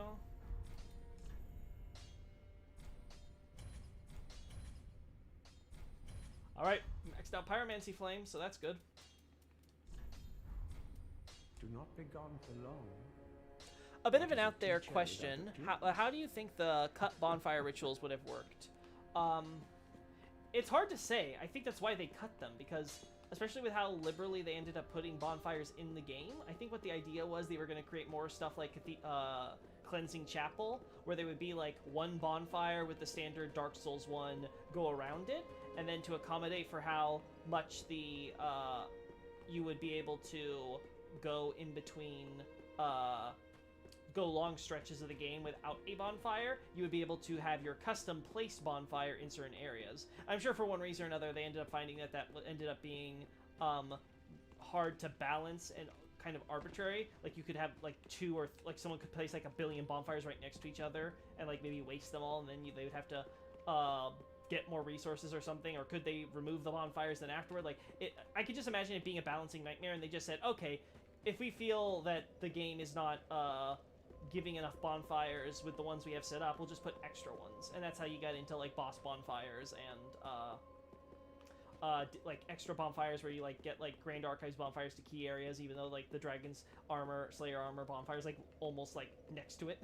So like I think stuff like that is what happened, and generally I think it works. I think there's only like, again, like the Grand Archives example, a few areas where you're like, you could probably move bonfires around a little bit farther apart. Like, I don't think Dragon Slayer armor bonfire needs to be like at the end of the bridge. You could have it at like the very beginning of the bridge when you first walk in. So that way it can be used as like a back point into the Dragon Barracks. But that's my opinion on how that all worked out. Yuria's got some stuff. One can become quite attached, even to a bumbling apprentice. Can I? Hello again. Thank goodness. Yes. I can't do it. So, the bumbling apprentice line, which she passed off as a joke, obviously that's a reference to Quaylana, because Yuria, besides sharing a voice actor with Demon Souls Carla, haha, witch reference, is she's also shares the same voice with Quaylana, haha, other witch reference. So, that's where we give her pyromancies and stuff. Quaylana in the Japanese version quite commonly would refer to you as a stupid apprentice.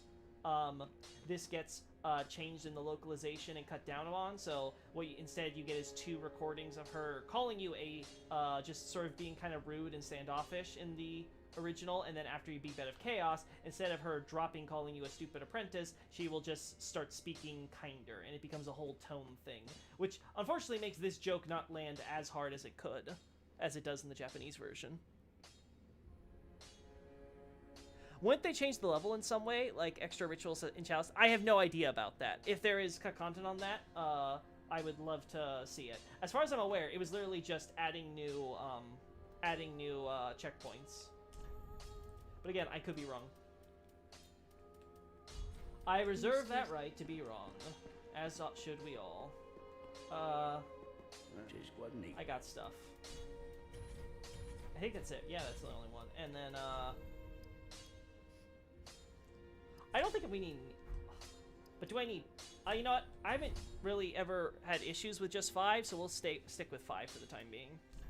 Obviously, never going to need to repair, because repair is a joke in this game. Nothing I really want to upgrade or infuse. Yeah, so... Yeah, pretty. Yeah, pretty. Let's give Orbeck his, No, we gave him his scroll. Yeah. I don't mean to say... Yes, I'm gonna get to you. You know what, while we're here, fine, we'll learn. What do we want? Let's get the Ulasil stuff, so that's out of the way. Yeah, nothing else to learn from you there. Promise to stay safe. Yes, of course. Actually, do you have anything? Oh. What is it? Forgot something?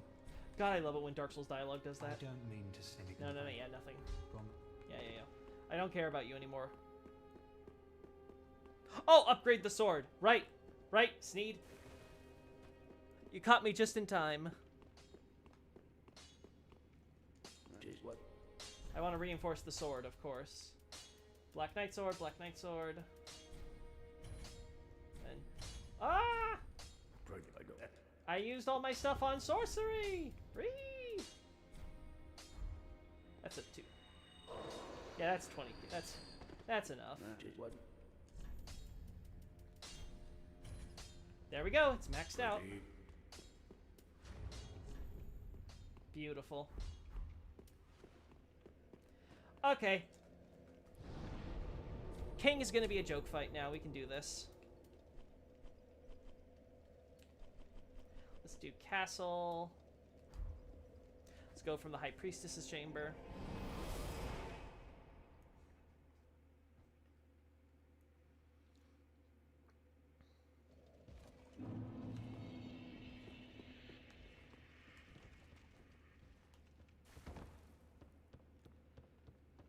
Notice the blue cloth and stuff to reinforce the origin for this church. It's also not visible from here, unfortunately, but you can see statues of the High Priestess flanking that. So again, just more details reinforcing the message. There's also the statues of the king. I didn't point out the statues of the king in the form of an angel earlier when we were on the high wall, though those images are, of course, there with the bonfire sacrifice ritual replica that we see. So there is this, of course, the idea of the king either holding out a hand and holding like a banner, or just his hand out, or of course holding grasping a globe showing dominion over the world.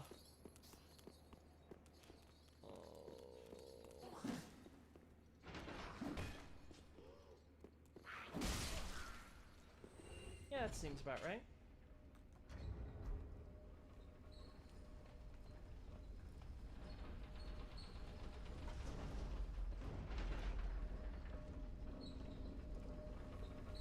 Now, I don't want to have to do this every time, so let's try to beat this boss first try.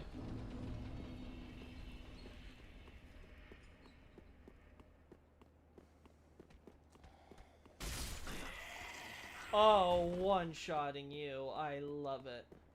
I feel so powerful! Oh, that was not how I wanted to dodge roll.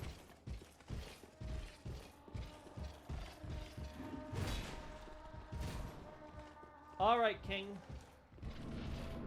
Your reign is at an end. Oh, thank God, that just barely hit.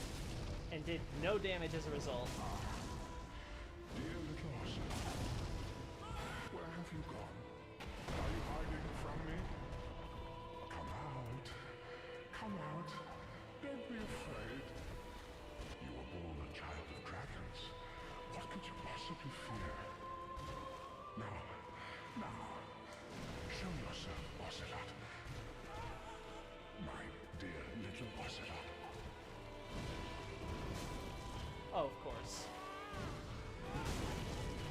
Now, Oseros here is obviously talking to his invisible baby. He can't see. He has to just have an absolute faith that the baby is this power that he claims it to be. Clearly, Ocelot does have some power to be able to turn invisible like Drusilla as a part half dragon. Oop. Now, the problem with Oseros here, as we can see, is that he's getting a little frustrated by the fact that Ocelot won't show himself and reveal his power to this ignorant fool. This is where it hits its max. See the magic effect as he stamps. This will continue as we look carefully, and you will notice on that hand how he does in fact have something splattered on there. It's hard to notice, of course, in the heat of battle. Though if you watch the VOD back, you should be able to spot it a few times, hopefully.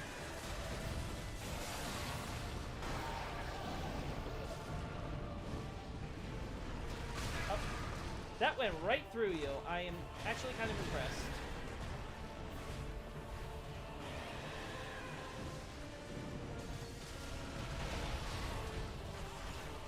As you can hear the squishy sounds and the baby continuing to cry when you're near as he walks.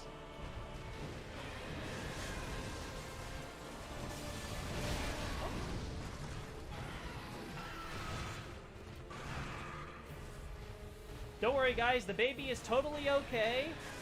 That smushing did not actually kill him. This is totally not a way to get around the sensors.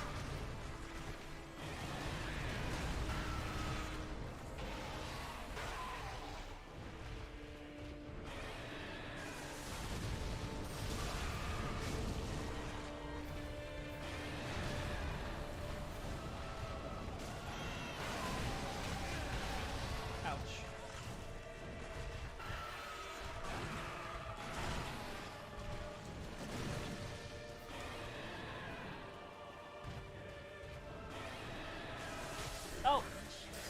Okay, sure. Sure, okay. Be careful of the dashes with no warning. Thanks! I'll make sure to be careful of the thing with no warning to be careful of. Yeah, but as we can see, the Seath-like appearance is not just for show. He is, in fact, become a Moonlight Affinity Dragon. No scales. Has the crystal breath that petrifies as it mineralizes not just us, much like Seath, but the ground around it.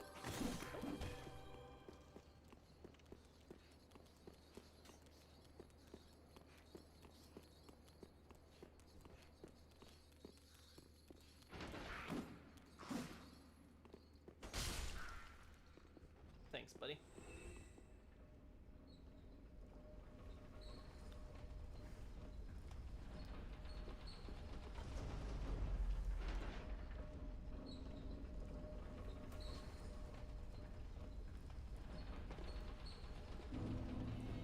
Now, obviously, Oseros gets so frustrated with his baby, he decides to revert to his more animalistic instincts as a dragon, rather than his civilized nature with sorcery and all that.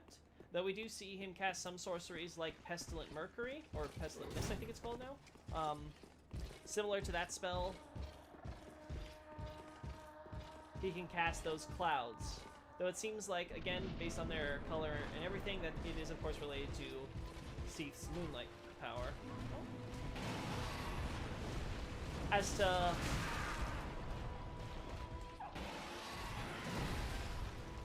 to the nature of Oseros' transformation, recall that...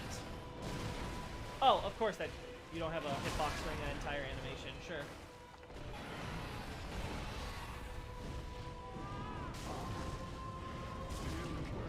Yeah, we go.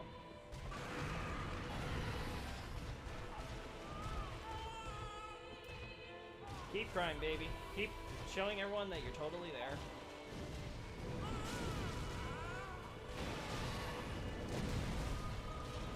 I am so mad with your jumps having no hitbox.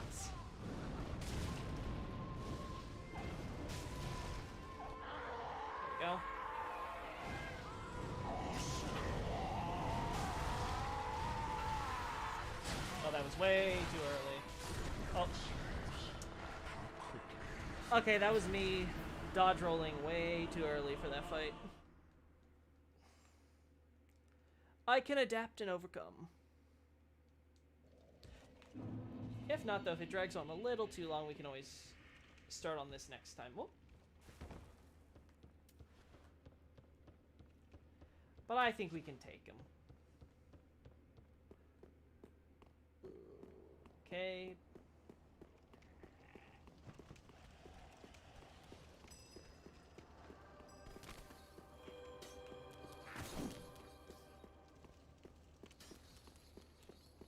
Loki, what are your thoughts on the Ring City pygmies supposedly having dried blood? I'm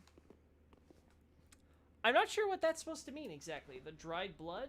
I mean, they have blood, and it's blood of the... It's obviously going to dry because it is blood, and it's blood of the Dark Soul. So, it makes sense that those with a higher concentration of humanity compared to most might produce blood, because as we established earlier, blood is the medium for the soul. Blood that is more like the viscous fluid that humanity would produce. And this blood, when dried, could, theoretically at least, be used almost like a pigment. Paint. So yeah, I'm not exactly sure what the potential point of inquiry is.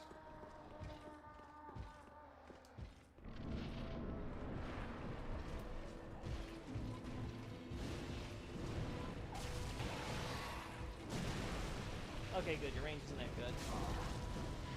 Dear little Snoke, where have you gone? Are you hiding from me? Oh, dang. Come out. Don't be afraid. Yeah, yeah. You need to be defensive with the baby. What could you possibly feel?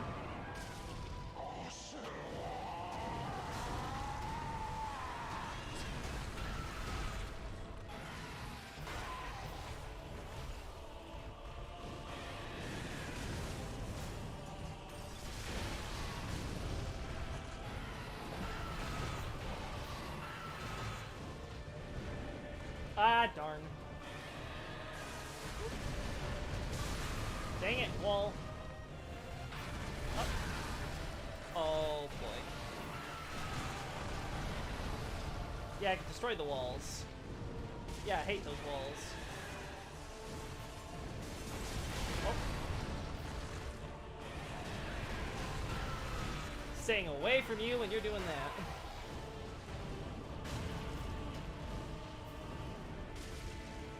Oh, dang it. Up. Oh. Can you, like, please? Can you please not get me trapped on your legs? Oh.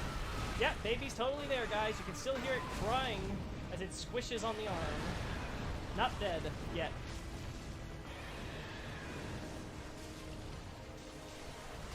Oh. That was too close.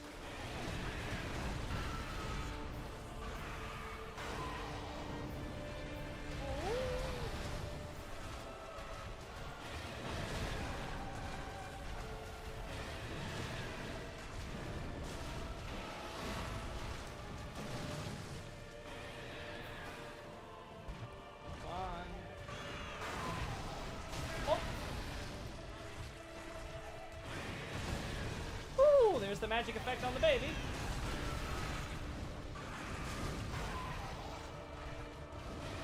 And dead. There we go.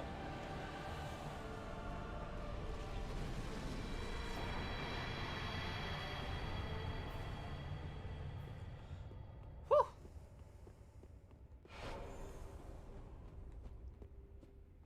Little awkward kiting him, but it all worked out in the end.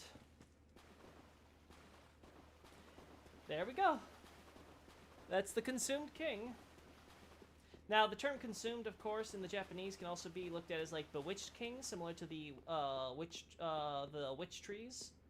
Same idea of sort of this idea of a bewitching power. He was completely obsessed with moonlight. Now, as his soul will point out, he was trying to use the, he ended up going mad because he was trying to, take advantage of his bloodline in order to create a Lord of Cinder. That is the greater purpose here. Ended up going to the Grand Archives for its heresy. There he, of course, found that there is actually the warped worship of Seath there, which, of course, is extremely bizarre for this holy nation to have one of those heresies there. But as we established earlier, the Crystal Sages came from the one of them came from the Grand Archives. So there is this idea that, yes, it makes sense that a heresy might take root there if the Crystal Sages were allowed inside. Wonder who allowed that to happen. Now, yeah, we'll see with other stuff, of course, clarifies how Oseros wanted to see Ocelot, but he ended up never being able to. That is the quote-unquote moonlight he chased after, that power that he was trying to create for a new Lord of Cinder. In his madness, he decided to come down here to these ruins in preparation for Ocelot to be the Lord of Cinder. Afraid, of course, that obviously the idea that a baby is going to so quickly just, you know, kind of sprout up and be ready to link the fire is, of course, emblematic of his mental state. But so is his obsessive fear that people will, of course, continue to go after him and try to assassinate him. We obviously do see assassins attempt to, but clearly it's not like the entire Lothric military is coming bearing down on their king.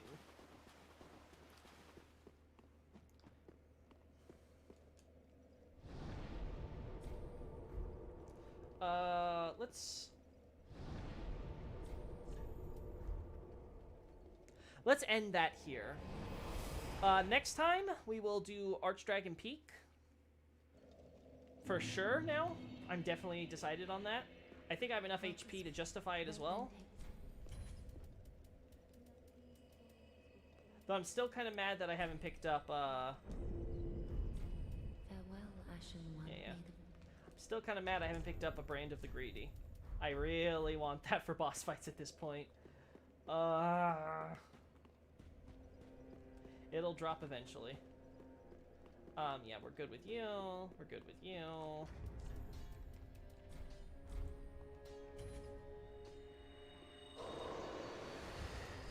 Can we get another... Ooh, we might be able to. No, we're not going to be able to, unfortunately. It isn't enough! No! We're 5k off! Whee! Whatever. Just a little bit of farming. Alrighty. I think that pretty much covers it. Ah, wait. You know what? Since we're here, let's end looking at Ludleth. We haven't checked out Ludleth's wares in a while. Alright, Ludleth. What are the soul weapons I'm not going to be able to get from you? I think this is the other Pontiff one? Because we already got the... Wait. No, because we got the eye from one of the actual beasts. So yeah, this is for Fort.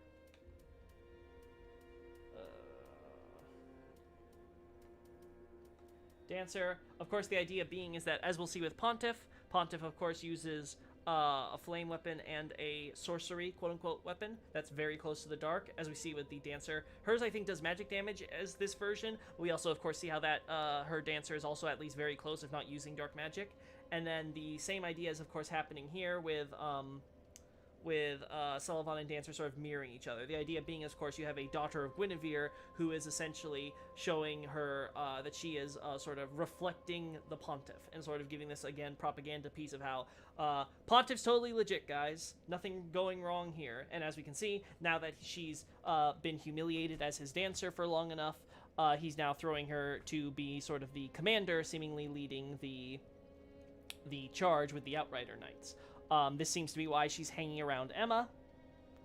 Of course, once Emma is killed, while she is ostensibly loyal and helping the Outrider Knights, she is of course totally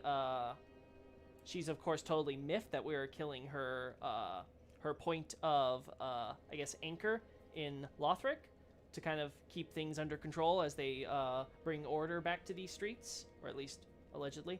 And then the other issue, of course, being is that if Emma outs herself as basically not wanting to kill Prince Lothric, wanting to instead try to save him and convince him and try to work with him, then of course we see how Dancer presumably is the one who kills Emma. And this, of course, results in the boss battle either way. There's the Moonlight Greatsword again. In the end, he never saw Ocelot, his embodiment of the moonlight, in the form of a dragon child. We'll talk more about Ocelot and his mother as we get to Anor Londo and things. Wolf Knight's Greatsword. Yeah. Then, of course, just a rehashing of what happened with Logan and how Oseros is recreating it. Now, again, we can see how Oseros is, in fact, legitimately got a piece of Seath's soul in this transformation, because not only do we have Seath's Moonlight's Greatsword, we also see, of course, Seath's Crystal Breath. So clearly, this has been a legitimate attempt. If we recall, in Irithyll Dungeon, the wretches, were in fact essentially failed experiments into creating Seath-like dragons. We know that, again, up until this point, the game has established how closely Sulyvahn and Oseros have been collaborating in various points for each other's interests. So the fact that Oseros suddenly happens to turn into a successful one of Sulyvahn's experiments, right when Sulyvahn was experimenting on this stuff, of course leads the impression that, yes, Oseros went to Sulyvahn to do this. Again, recall the appearance of Greyrat finding a staff from the Grand Archives, one of the candlestick staffs, when he went out to Irithyll. So again, giving the idea that, yes, the sorcerers of the Grand Archives, and as well as Lothric Knights and stuff, have been going to the city, and you can easily imagine a collaborative project being worked out on this ritual. Yeah, so I think that covers it all. I think we're good. Thanks for people for joining.